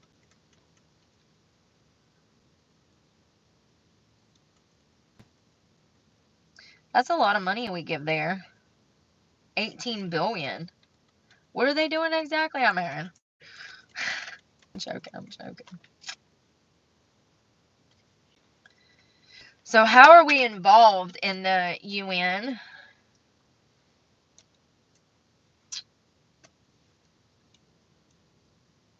So it says the United States is involved in the United Nations in many ways.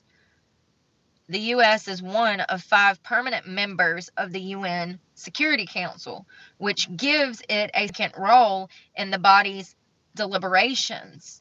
The U.S. is the largest financial contributor to the UN, providing a significant portion of the UN's peacekeeping budget.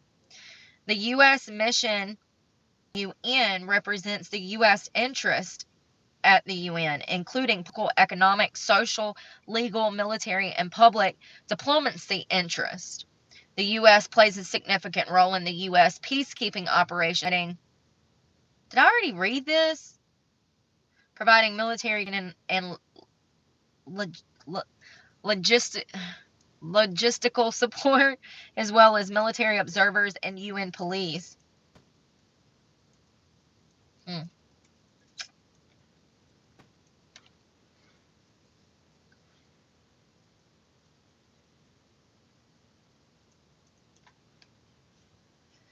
So, I'm an idiot. The UK, the UK and the UN are not the same. No, I knew that. I just couldn't remember which was which. Like I get stuff so confused. I really didn't know what the UN was. Like I knew I had heard. I actually thought that it was a place in the UK. Does that make any sense?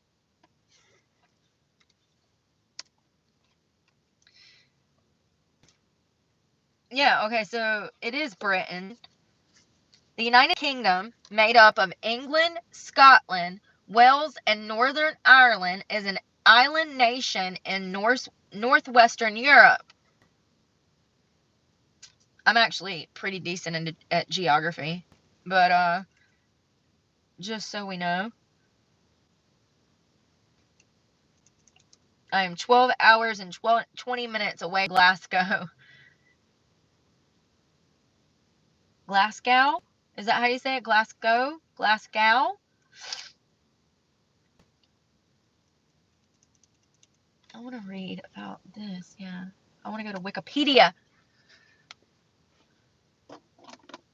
So the United Kingdom of Great Britain and Northern Ireland, commonly known as the UK or Britain, is a country in northwestern Europe off the coast of the mainland. It and comprises, it comprom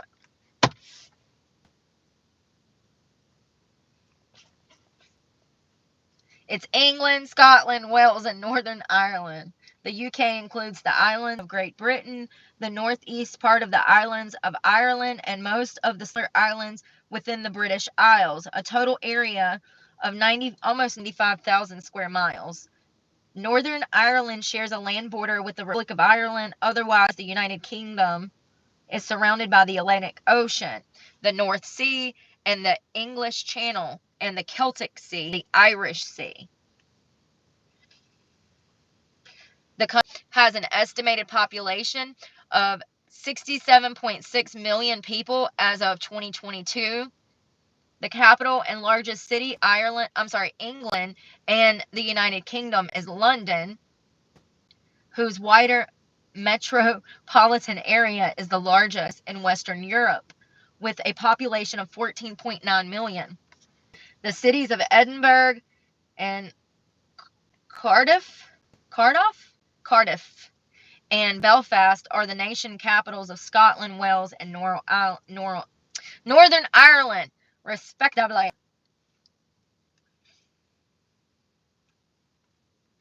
The lands of the UK have been inhabited continuously since the Neolithic, Neolithic,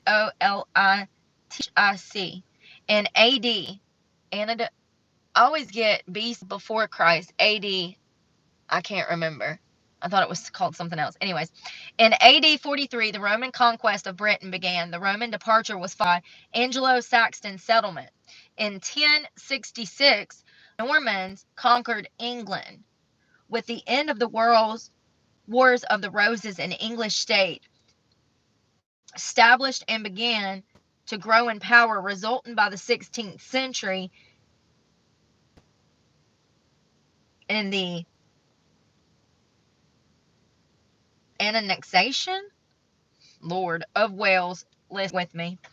The domination of Scotland and the establishment of the Britain Empire. Over the course of the 17th century, the role of the British monarchy was reduced, particularly as a result of the English Civil War. In 1707, the Kingdom of England and the Kingdom of Scotland united under the Treaty of Union to create the Kingdom of Great Britain. The Acts of Union 1800 incorporated the Kingdom of Ireland to create the United Kingdom of Britain and Ireland in 1801. Most of Ireland seceded from the UK in 1922 as the Irish Free State, and the Royal and Parliamentary Tales Act of 1927 created the present United Kingdom. Whew. That's a lot. Y'all, I love history, and I love history. Where's my pen? It was my favorite subject in school. I just think that given me PTSD and my memory issues, it's really hard for me to retain the information. Here's the crazy thing. If I have pictures and timelines and all of that, it's me. I am like a child that needs a picture book. If anybody wants to send me a picture book of the UK and their history, I swear to God, I'll learn something. I'll learn something.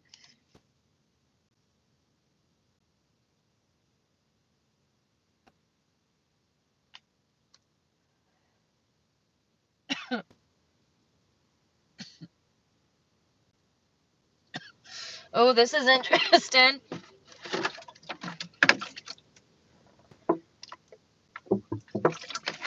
This is kind of sad. It says the UK, especially given everything that's going on in the UK right now, this is kind of sad. The UK became the first industrialized country and was the world's foremost power for the majority of the 19th and early 20th century, particularly during the Pax Britannica between 1815 and 1914. At its height in the 1920s, the British Empire encompassed almost a quarter of the world's landmass and population and was the largest empire in history. However, its involvement in the First World War and the Second World War damaged Britain's economic power, and a global wave of decolonization led to the independence of most British colonies. Hold on, I'm not finished. The United Kingdom the United Kingdom is a constitutional monarchy and a parliamentary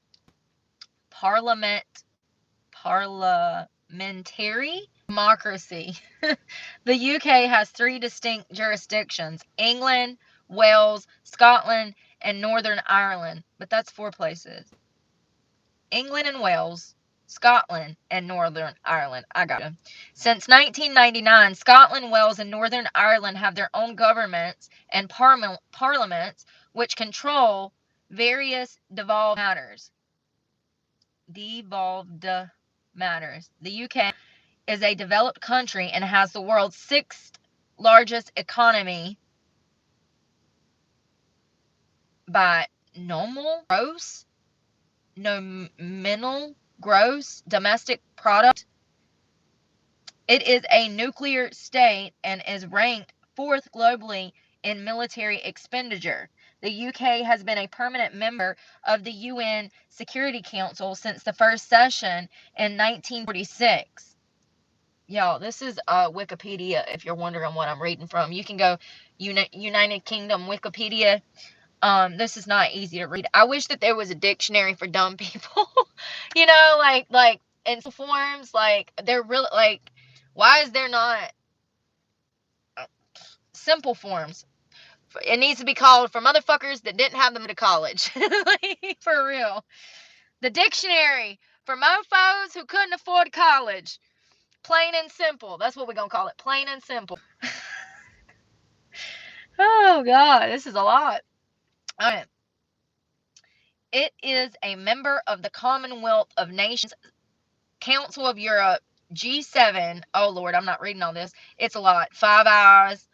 British influence can be observed in the legal and political systems of many of its former colonies, and British culture remains globally influential, particularly in language, literature, music, and sport. English is the world's most widely spoken language and the 3rd most spoken native language.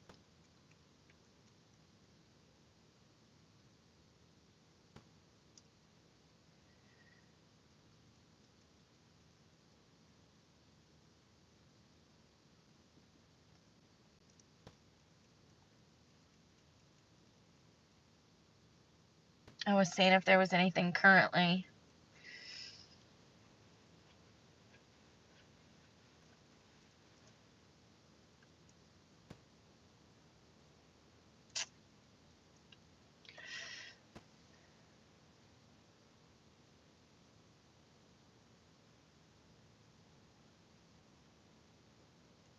Sorry, I'm through the French Revolutionary War over here, okay?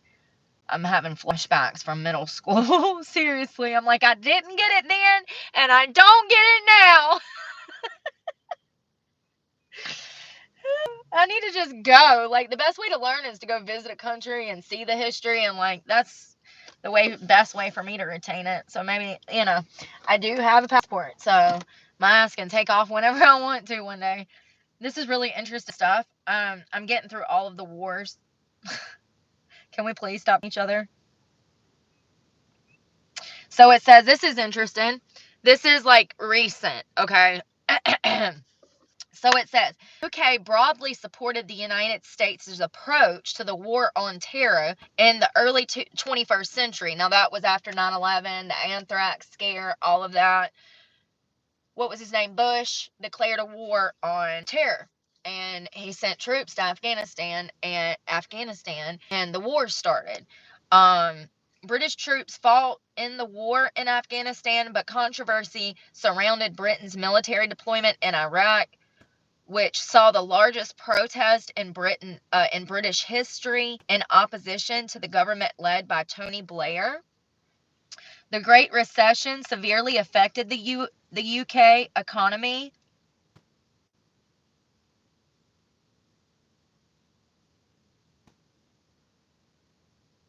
It says the Cameron-Clegg Coalition, Coalition,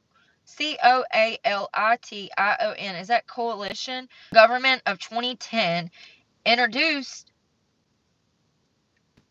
austerity measures, austerity. Good luck with that. Intended to tackle the substantial public deficits. Studies have suggested that policy led to significant social disruption and suffering. It says a referendum on Scottish independence in 2014 resulted in the Scottish voting 55.3 to 44.7 to remain part of the United Kingdom. So it sounds like the Scottish, I don't know if they were voting. Does anybody know if they were voting to stay part of the United Kingdom or not to? I don't understand. They're not very specific. Oh, okay. 2016, 51.9% of voters voted in the UK voted to leave the European Union. The UK left the EU in 2020. On May 1st of 21, the EU-UK trade and cooperation agreement came into force. The COVID-19 pandemic had a severe impact on the UK's economy, caused major disruptions to education, and had far-reaching impacts on society and politics in 2020 and 2021. The United Kingdom was the first country in the world to use an approved COVID-19 vaccine, developing its own vaccine in collaboration between Oxford University and AstraZeneca, which allowed the UK's vaccine rollout to be among the fastest in the world. How about not and say that we did? I'm good. I'm so glad that I didn't get the vaccine. You guys, that's one less thing that I have to worry about.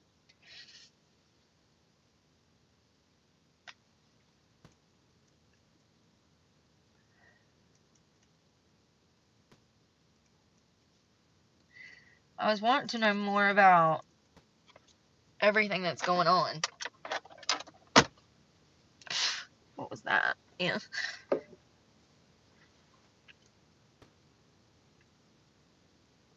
Okay. We're going to get through this if you'll get through this with me. Okay. So this is about Parliament. And it's parliamentary. Parliamentary. It's so difficult. The UK is a constitutional monarchy and a parliamentary democracy operating under the Westminster system, otherwise known as the democratic parliamentary monarchy. It is a centralized unitarian state where the Parliament of the United Kingdom is sovereign. I hope I'm saying that. Sovereign. Parliament is made up of elected House of Commons, the appointed House of Lords, and the Crown,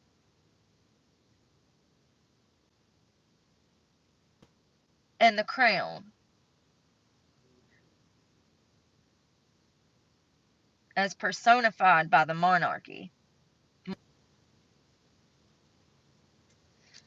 What did I tell y'all? When people start talking in fantasies, run the other way. Why are they still House of Lords and, like, whatever? I mean, I know that, yeah.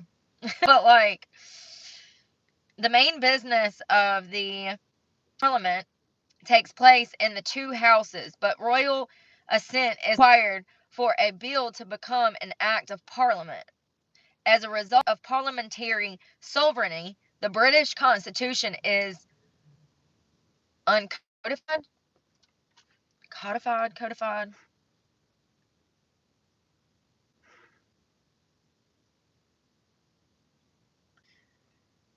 consisting mostly of disparate written sources, including parliamentary statutes, judge-made case law, and international treaties, together with constitutional convictions. Nevertheless, the Supreme Court recognizes a number of principles underlying the British Constitution as a parliamentary parliamentary sovereignty, the rule of law, democracy, and upholding international law. King Charles II and current we don't like him on this channel. I can't stand him. And the head of state.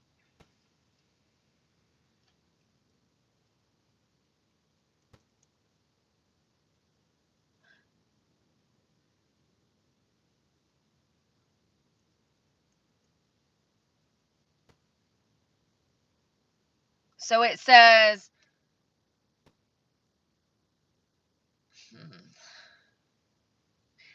the Conservative Party,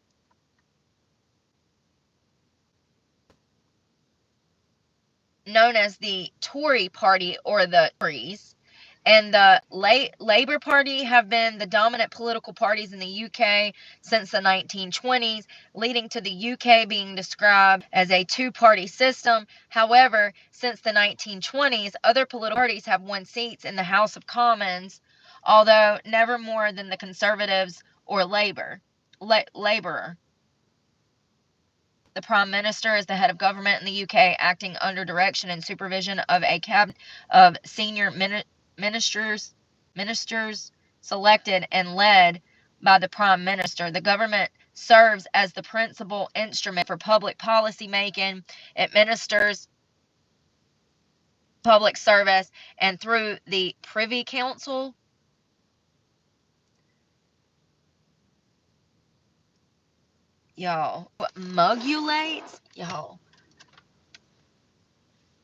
promulgates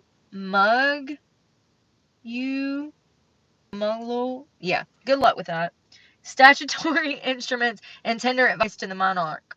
Nearly all prime ministers have served concurrently as First Lord of the Treasury, and all prime ministers have continuously served as First Lord of the Treasury since 1905.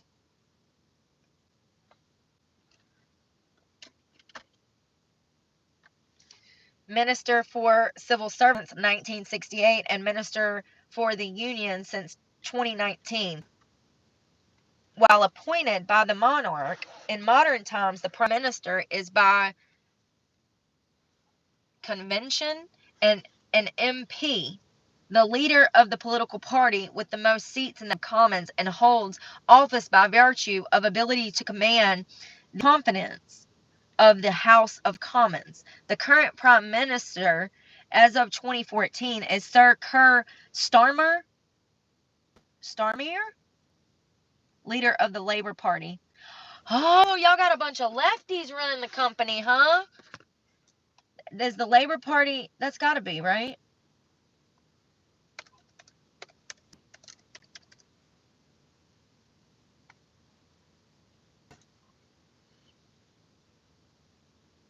Yeah.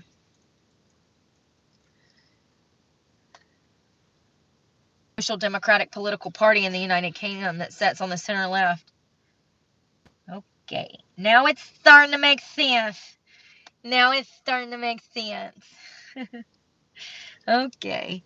Although not part of the United Kingdom, the three crown dependencies of Jersey, Guernsey, and the Isles of Man, and the 14 British overseas territories across the globe are subject to the sovereignty of the British Crown. The Crown exercises its responsibility in relation to the Crown dependencies mainly through the British government's Home Office, and for the British overseas territories principally through the Foreign Office.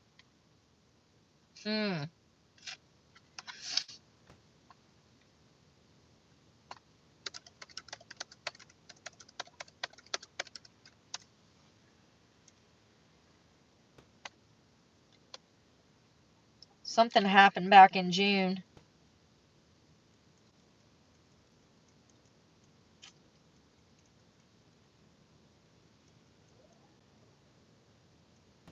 Did y'all have an election last year or something? Or this June?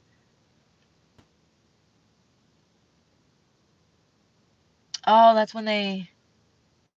Is anybody from the UK? No. Ugh.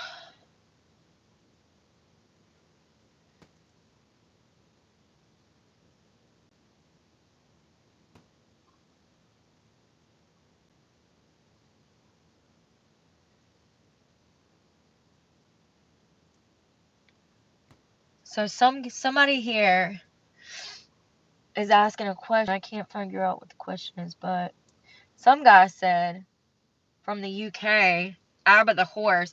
But to give you a real example of under promise and under promise, under delivery, Labor won control of Laborer. I hope I'm saying that right. Won control of my local council last year with a promise to build and acquire an extra 400 city council homes over the next 4 years. We reached the 200 mark in just 10 months.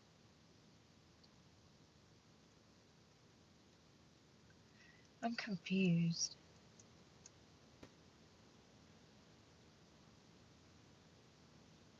We're fighting in the comments like usual on here.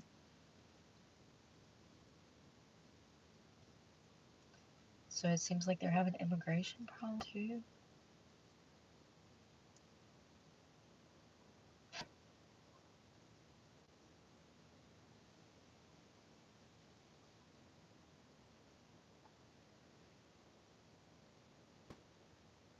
Okay, so they had an election in June.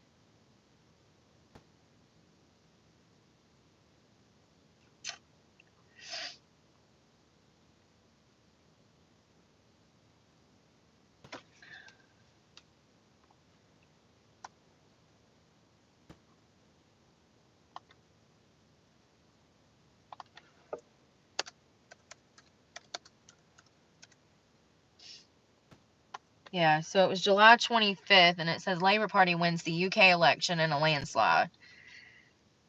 Oh God, those people look evil. Y'all's prime minister and wife doesn't look too normal to me. I'm just saying, I'm a good read of character.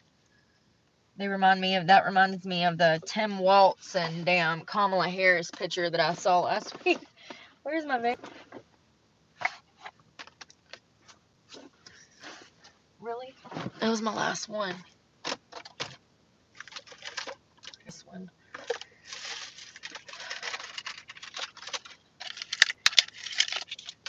This is why everybody's showing out over there, right? Hey, this is crazy. So this is why people are getting mad.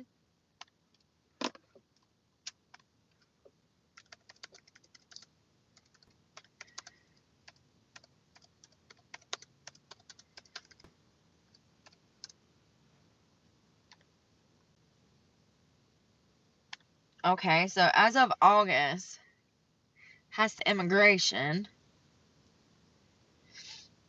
They were anti-immigration protests in towns and cities across Britain last week with attacks by far-right groups on whatever bullshit. Every time I read that, I'm like, these motherfuckers hiding something. Attacks by far-right groups on hotels housing asylum seekers.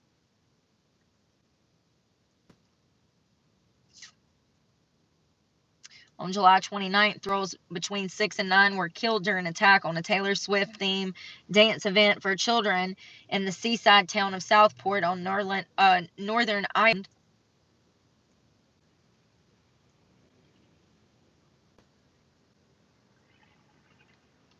Of course, they're going to blame it on far-righters. I want to read the election thing, though.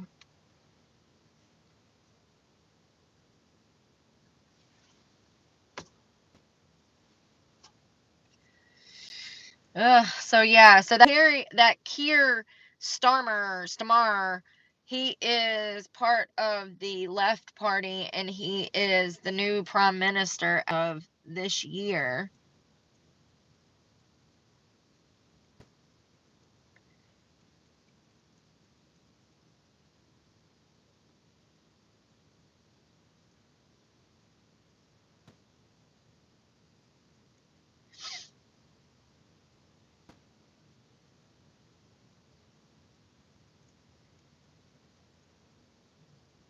Oh, wow.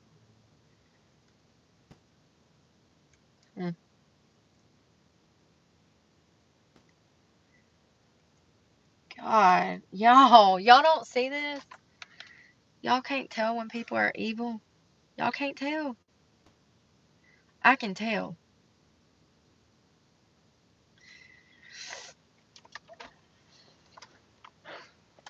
Demons don't hide their faces anymore. So I want to know what their policies are, and then I'm going to leave it alone. But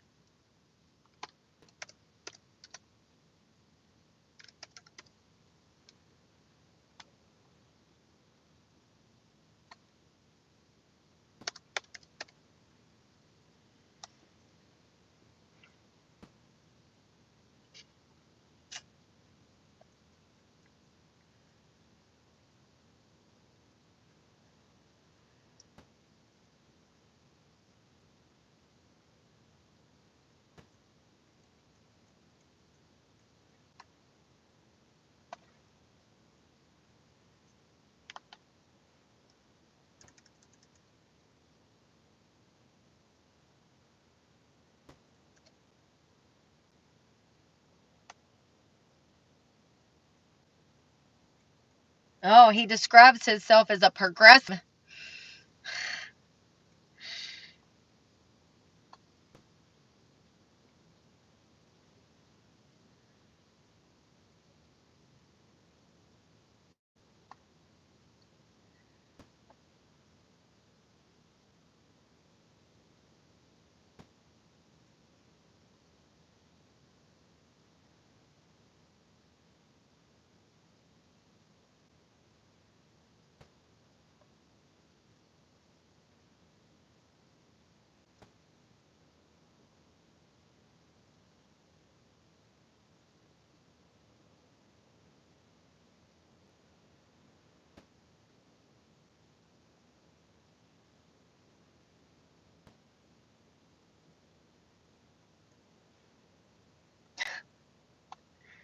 The first policy that they have listed for him is climate change.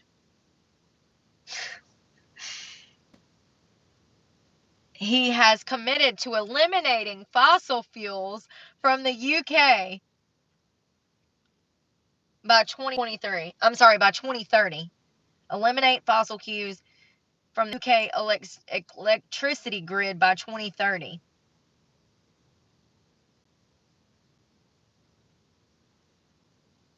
His top concern is investing into green industries.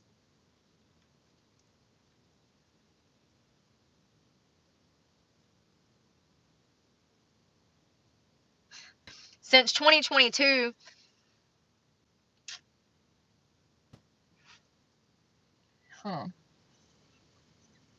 that's not him. In 2024, Starmer pledged to reduce record high illegal immigration to the UK, saying, "Read my lips, I will bring immigration numbers down. If you trust me with the keys to the number 10, I will this promise. I will control our borders and make sure British businessmen are helped to hire Brits first." Anybody from the UK? Nope. Okay.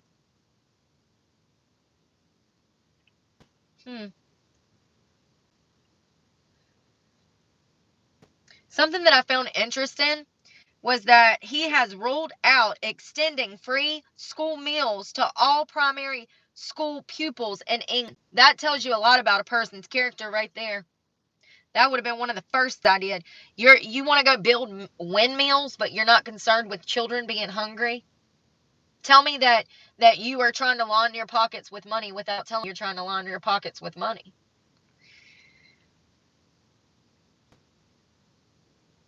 Oh, during a 2020 Labor leadership election, Starmer pledged to scrap university tuition fees. He dropped his pledge in 2023, citing a different financial situation.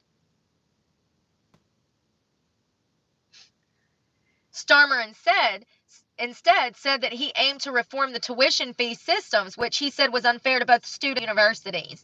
He is supportive of faith schools and said that he would not change policy on faith schools. He has ruled out extending free lunch meals to all primary school pupils in England, instead pledging to extend breakfast clubs, including free breakfast for even primary school in England. They'd all get free lunch and breakfast if they need it.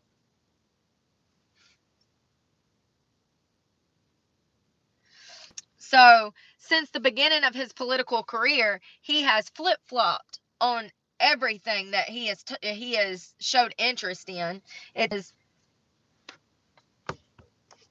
his position on public ownership over national infrastructure has changed over time.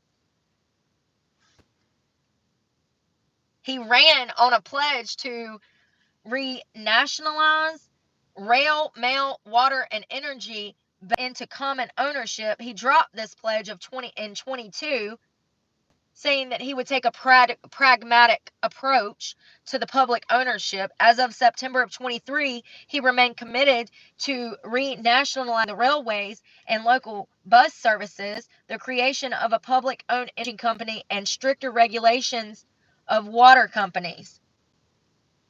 He sounds like fake. He sounds like a fake. He sounds like a phony. Like he is in this for the wrong reasons.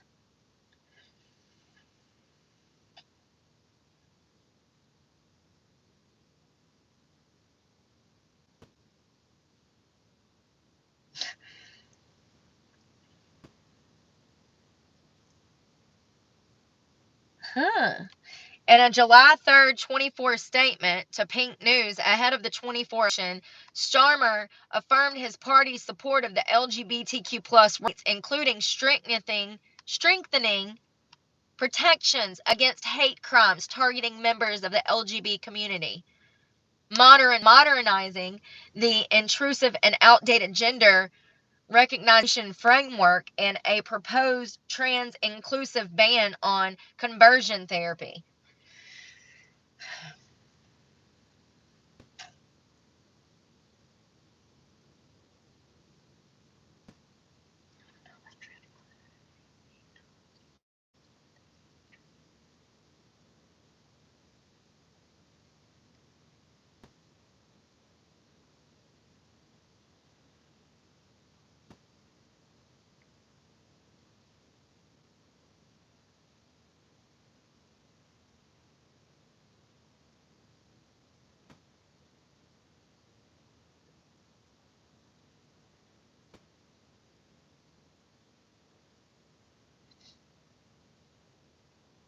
So one thing that I will agree about, that he apparently has took the stance that no transgender women belong in women's spaces.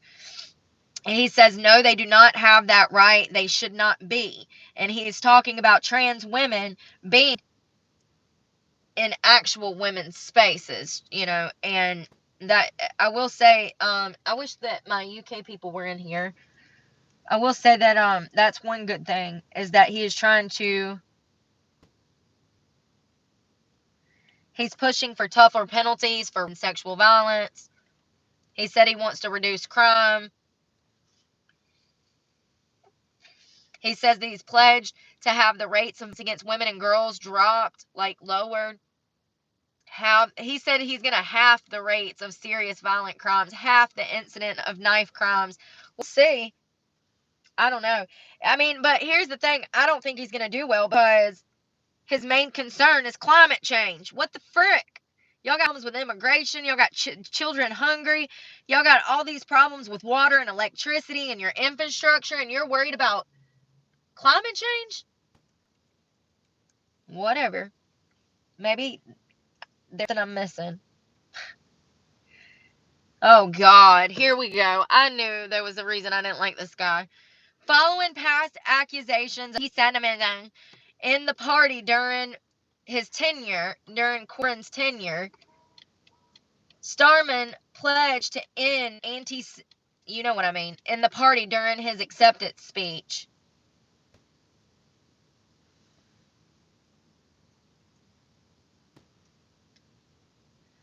I don't understand. He says anti-Semitism has been a stain on our party. I have seen the grief that it's brought to so many Jewish communities. On behalf of the Labor Party, I am sorry. Oh, Lord, these people.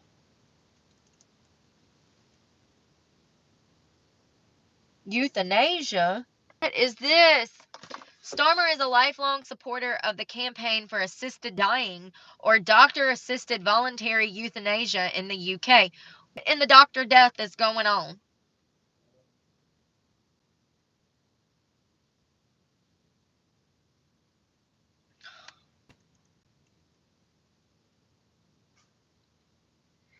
He opposes proposals for electoral reform. There is always room for reform. There's always room for change. Okay, I'm starting to understand why there's trouble in the UK now. I mean, I feel horrible. It goes to show how one wrong move and it really can affect you for generations and decades to come. I mean, look at us in America. It's a shit show.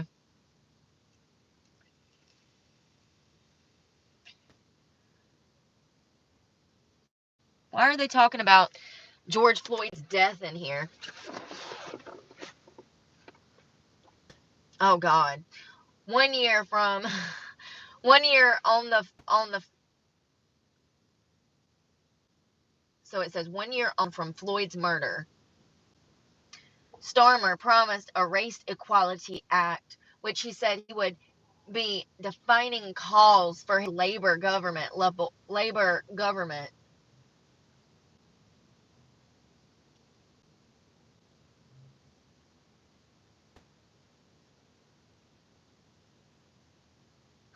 Starmer supported the Black Lives Matter movement and took a knee alongside Angela Rayner. He also called the George Floyd protest a, quote, moment.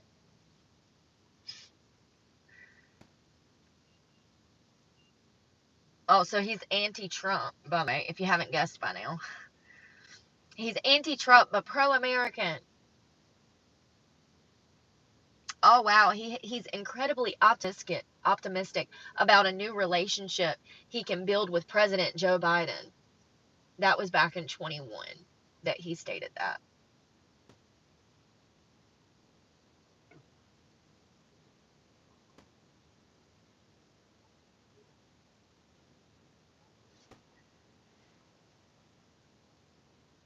I gotta go to this bathroom, y'all.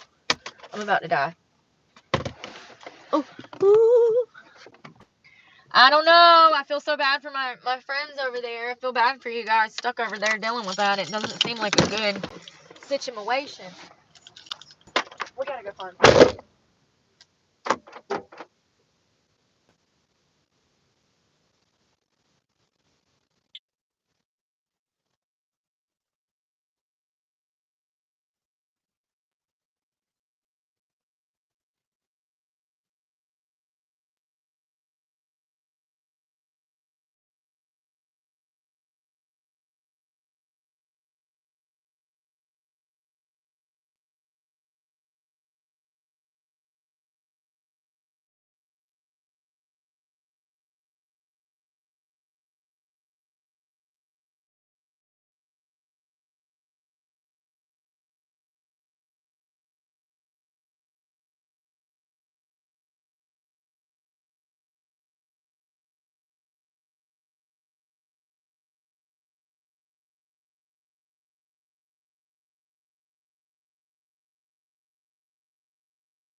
Yeah, they play music in there sometimes. Brr, cold today, y'all. It's only like 66 degrees. which is kind of chilly. That means I'm going to sleep good tonight. I think the weather's going to be wrong. It says that later it's going to get down to 63, but here's the thing.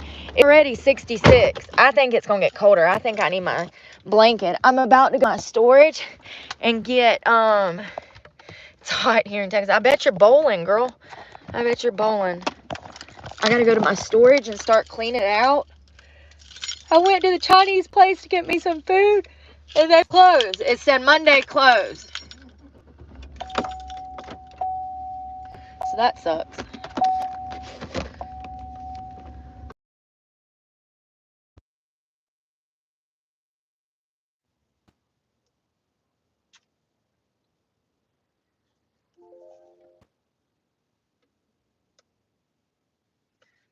weather's gonna be near me because I don't think it's right. We're supposed to get this huge storm. There's a tornado. There's a hurricane coming up the coast. Weather. It doesn't look good either. Yeah, y'all. It says so. It's 67 right now, and it says it's gonna get down to 62 tonight. It's,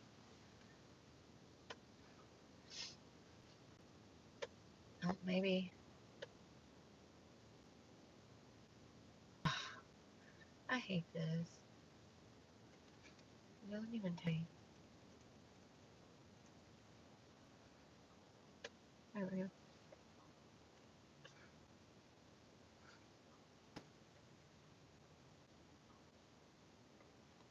This is 68, right? 100% chance of rain. Okay, well, if it starts raining, honey, that temperature's gonna start dropping. It's gonna cool it off. I think I need my sleeping bag. I think that it's gonna get down in the 50s tonight. I really do. I think that it'll get down in the 50s. This is what I'm talking about. I have to be my weather service, and 99.9% of the time, I am correct. It's actually supposed to start raining at this afternoon.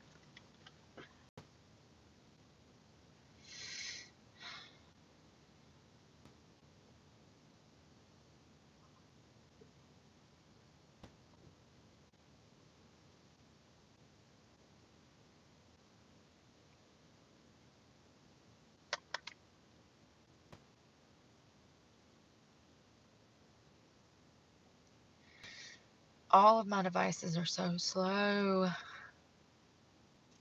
Where's it at? There it is.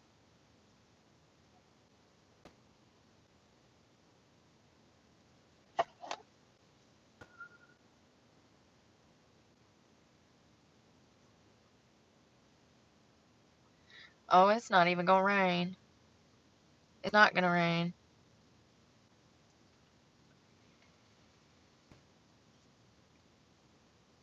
See, I don't understand. This says that it's 100% chance of rain, but this one says no rain. So, like, make it make sense. 100% chance of rain, Monday the 16th. Oh, shit. That's a whole different city.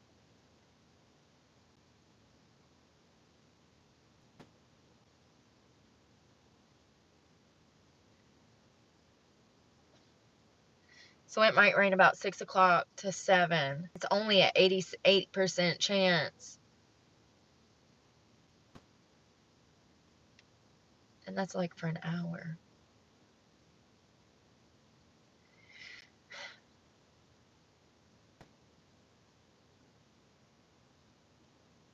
Either way, I start cleaning that unit.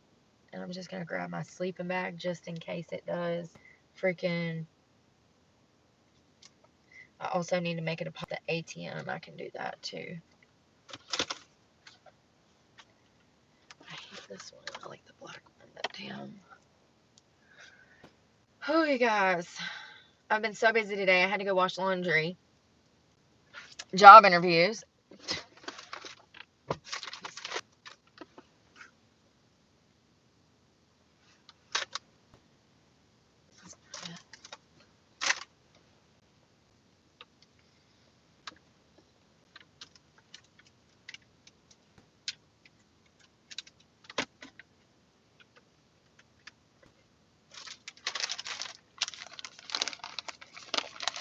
I went by the dollar store and got cleaning supplies. I got Dawn, Downy, Fabuloso, wipes, trail mix, pretzels, and another trail mix. Hey, John.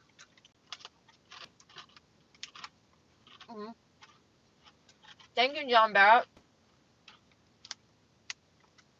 I can pronounce that. That's on my reading level. That's on my reading level.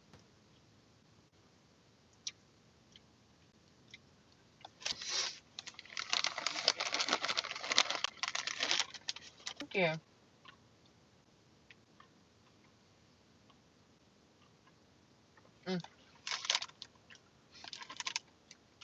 These things are so good. My favorite.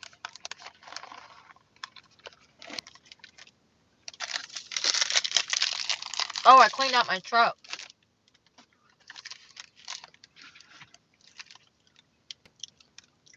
Except for that. I organized everything.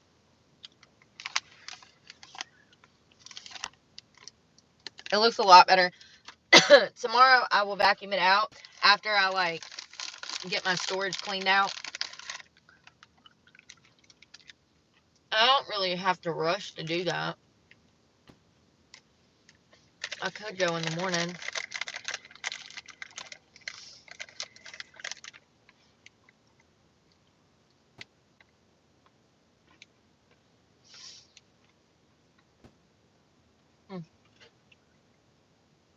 Be leaving my body.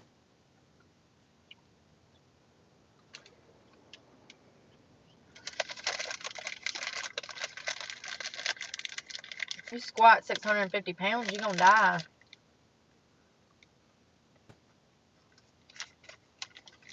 Hey, Jess. I hope you're doing well. Happy Monday. Mondays are really hard for me. I feel compelled to get up and bust my ass. As if I didn't bust my ass this week. But it's Monday, so might as well be trying to complete job applications and do interviews. I need a day off. And it's crazy because I'm busier now with no 9 to 5 than I was with 5 jobs last year. That's crazy. But it's absolutely the case.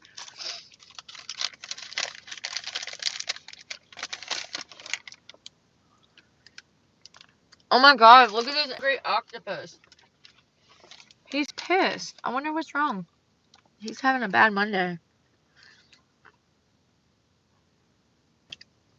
He got that angry face. You can't see his mouth, but he's pissed.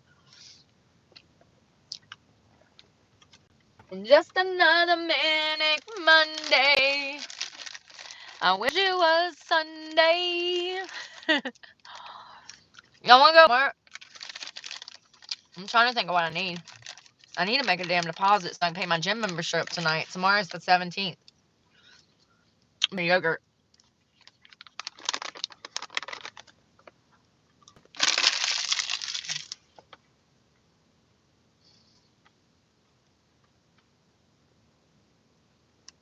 I'm gonna check my Gmail leave. What you doing, Pops?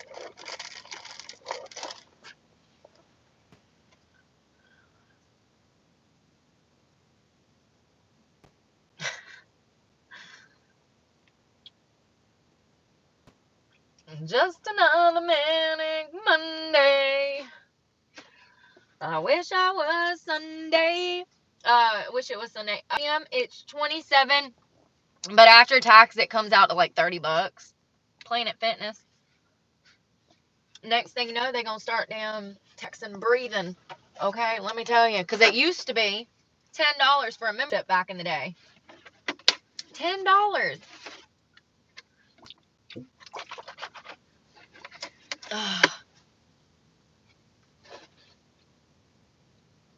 You'd be a great fit for this assistant office receptionist role. Yeah, I bet I would, but they won't hire me. I've applied to so many offices, probably 2,000 job applications and offices. I've never even hacked from an office. Yeah.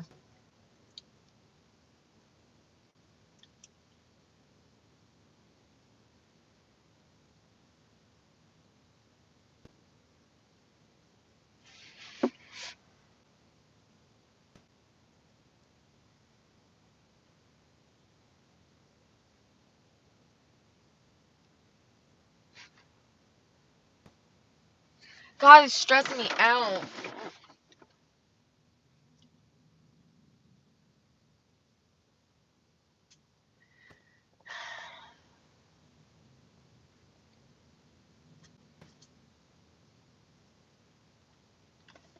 Yeah, no shit, Dorothy.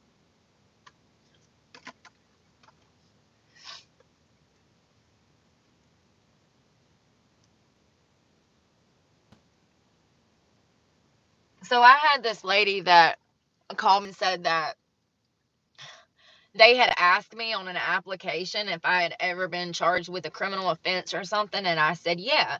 And I explained like 3 different instances that I had.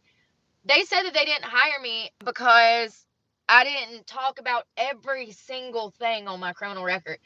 Listen, Dorothy, if you would have told me that you wanted me to specify every single criminal thing that I did or did not do, then you should have said that. You said explain my felonies. So that's what I did. They weren't going to hire me anyway, so I need somewhere where I can walk in and say, hey, are you hiring? And they're like, yeah, you got a driver's license? I'm like, yeah, they got it, and then I'm hired. That's how I get jobs. That's how I've got jobs my whole damn life. I've literally never filled out a job application and got a job. Never, ever, ever. I literally used to be able to walk into any and be like, hey, are you hiring? They're like, yeah, we do a little bit of paperwork, and I had a job. I got my job in Jacksonville, Florida. I literally walked in and said, hey, are you hiring? They said, yeah. I started the next day. They never even asked me for a driver's license of anything. And I ran the place by myself as the general manager for almost 10 months. It sucks. It sucks.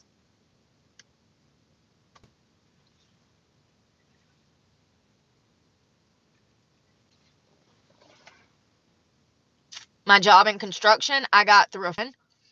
I walked in and said, hey, give me a job. I need $25 an hour. And I got a job. Every single job that I just realized this. I'm being for real. I'm thinking, I've never been hired through an application process ever.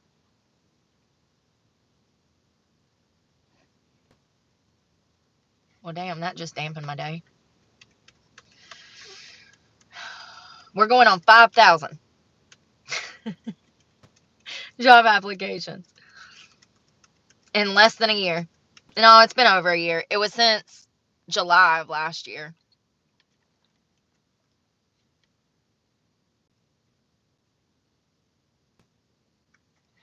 Going on 5,000 applications, going on 500 in-person interviews, and I still have not got a job.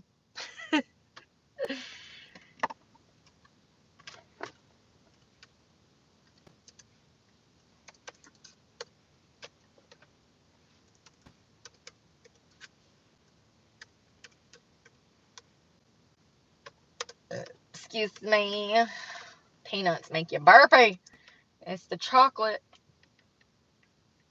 It's sugar-free. Not really. It's got alcohol in it. It's alcohol sugars. I wonder if that can get you DWI.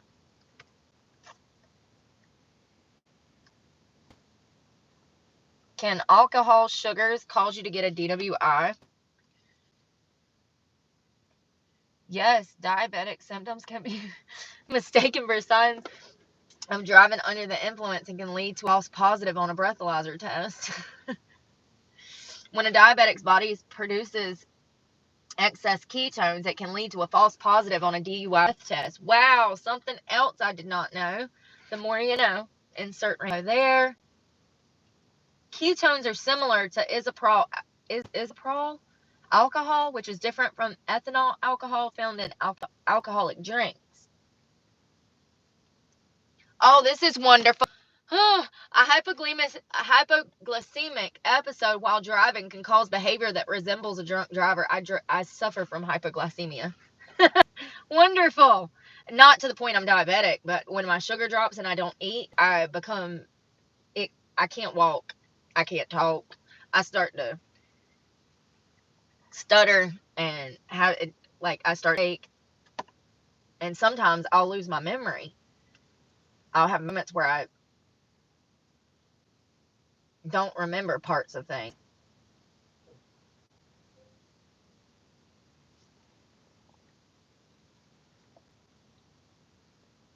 Yeah, DKA can cause symptoms that are similar to alcohol impairment, such as flashed face, decreased coordination, confusion, and more.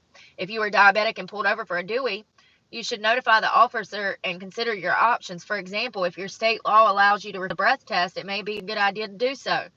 Don't ever refuse a breath test. You're going to lose your license for a fucking year when you fail it. Unless you haven't been drinking. If you ain't been drinking, then well, shit, that still doesn't know. They still suspend your license. Yeah, you better just breathe into the damn tube, son. Okay, please just breathe into the tube. Unless you want to go get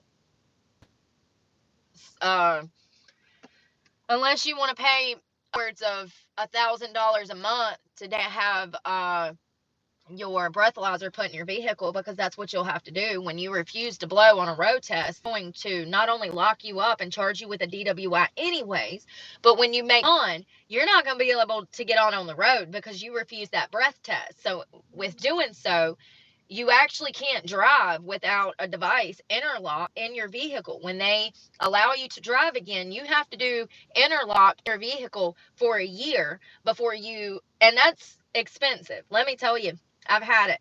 It was expensive. It cost me damn near $1,000 a month. So just breathe in the damn tube.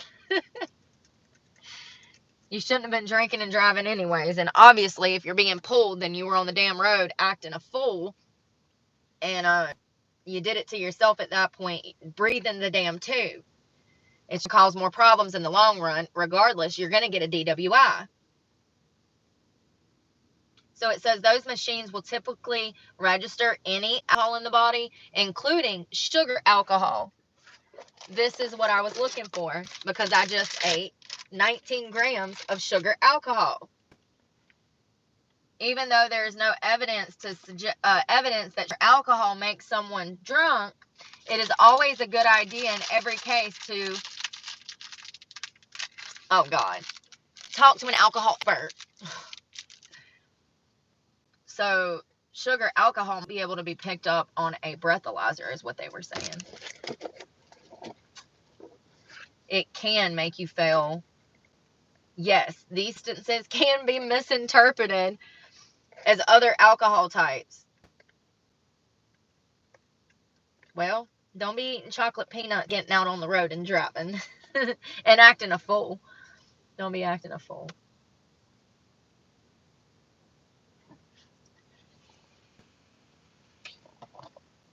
This stuff is interesting to me. I knew you could get a DWI on a damn horse. That's crazy, but did y'all know that? You can get a DWI on a horse, on a dirt bike, on anything that moves. That's crazy. Alright, let's go to the grocery store. Y'all see I've been drinking my water? So proud of myself. I do feel better. I've also been chilling out on the aminos. We need a case of water. Oh, I'm so tired already. This colder weather, man. I'm ready for winter. I'm about to get sick again. I fluctuate. I always have. That lady's out here with her umbrella, y'all. Oh, my God. That homeless lady that I've been telling y'all about that has been sleeping on the damn literal curb for years. Breaks my heart. If I lose y'all, I'm going to take off the Wi-Fi. Oh, it's working. And I'm actually going to go to the cheaper grocery store.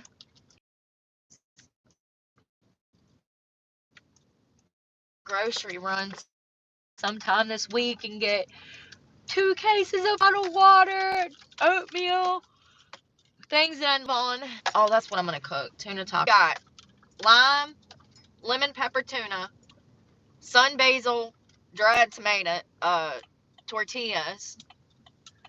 I don't know if I want cucumber, thinly sliced cucumber or something with the... Maybe I can find me a small onion. I love me some onion and tuna. I want to find some vegetables to go on my taco at the store. Come on. Vámonos, vámonos.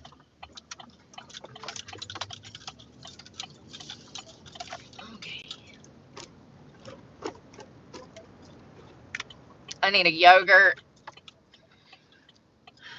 I've been kind of skipping out on my yogurt. That's one of the things that I need for my women's health. It helps so much.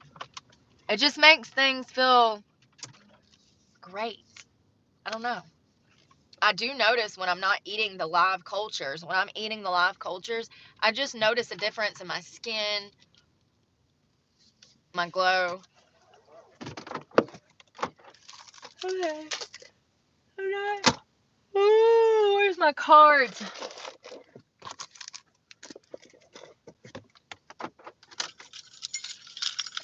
I've been trying not to really leave town so that I'm not burning through gas, but I'm still going through it, just dang washing laundry and getting around here and there.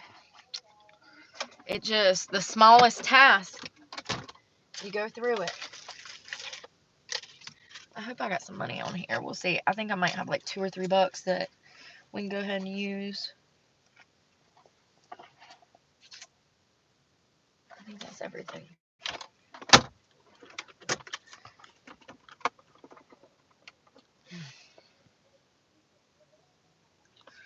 Alright, let's rock and roll, folks. My hair's a mess. And my britches won't stay up. They keep falling down. They're bell bottoms. My holy jeans. Oh, I found my vape. I was sitting on it. Oh, you guys, I wanted to see if I could get this phone. Let's see if we can sell this phone in here. I've never done this before. They have a machine. They have THC and chocolates too. Yeah, that's good stuff. Me and my ex used to make brownies, and his mama ate one of those one time. Oh my God, y'all. And she was like, I want y'all to make some more of them brownies. She was begging us to make another pan of them brownies. I don't think she initially knew what was in them, but after she ate one, she wanted them after that. That was Miss Kathy, the one that took me in when I was a runaway that I talk about a lot. She was great. Kathy Belevins was her name. She was a great woman. Her husband, David, fell on a work site. 30 feet, almost didn't survive. It scarred the family. The family was never the same after that. The money that he received in compensation was nowhere near what that family lost. As far as like,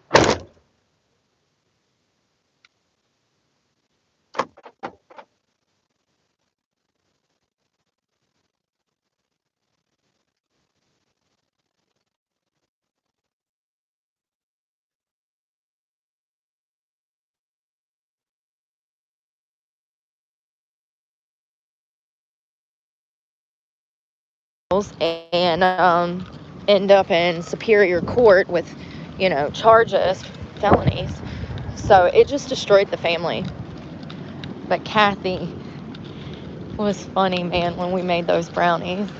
She was so cool. They were such hard workers. They weren't the type of people to be messing with recreational marijuana. So that's what makes it so funny. Special brownies. God, that would have been 2006. Long time ago. So let's see. Oh, I put that cell phone in my back pocket.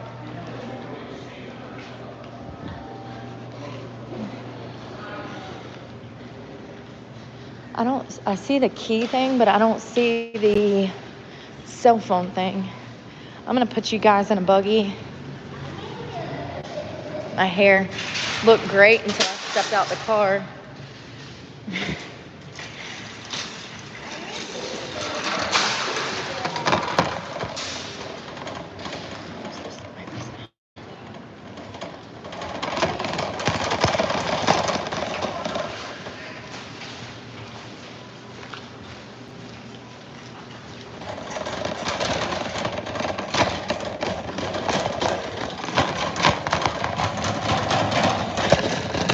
We definitely need to grab some more of our cakes. Oh, look, the flowers, y'all. My britches are falling down. They're aggravating the hell out of me. I just want you to know that I got a saggy bottom right now. I look like an adult with a diaper on, probably.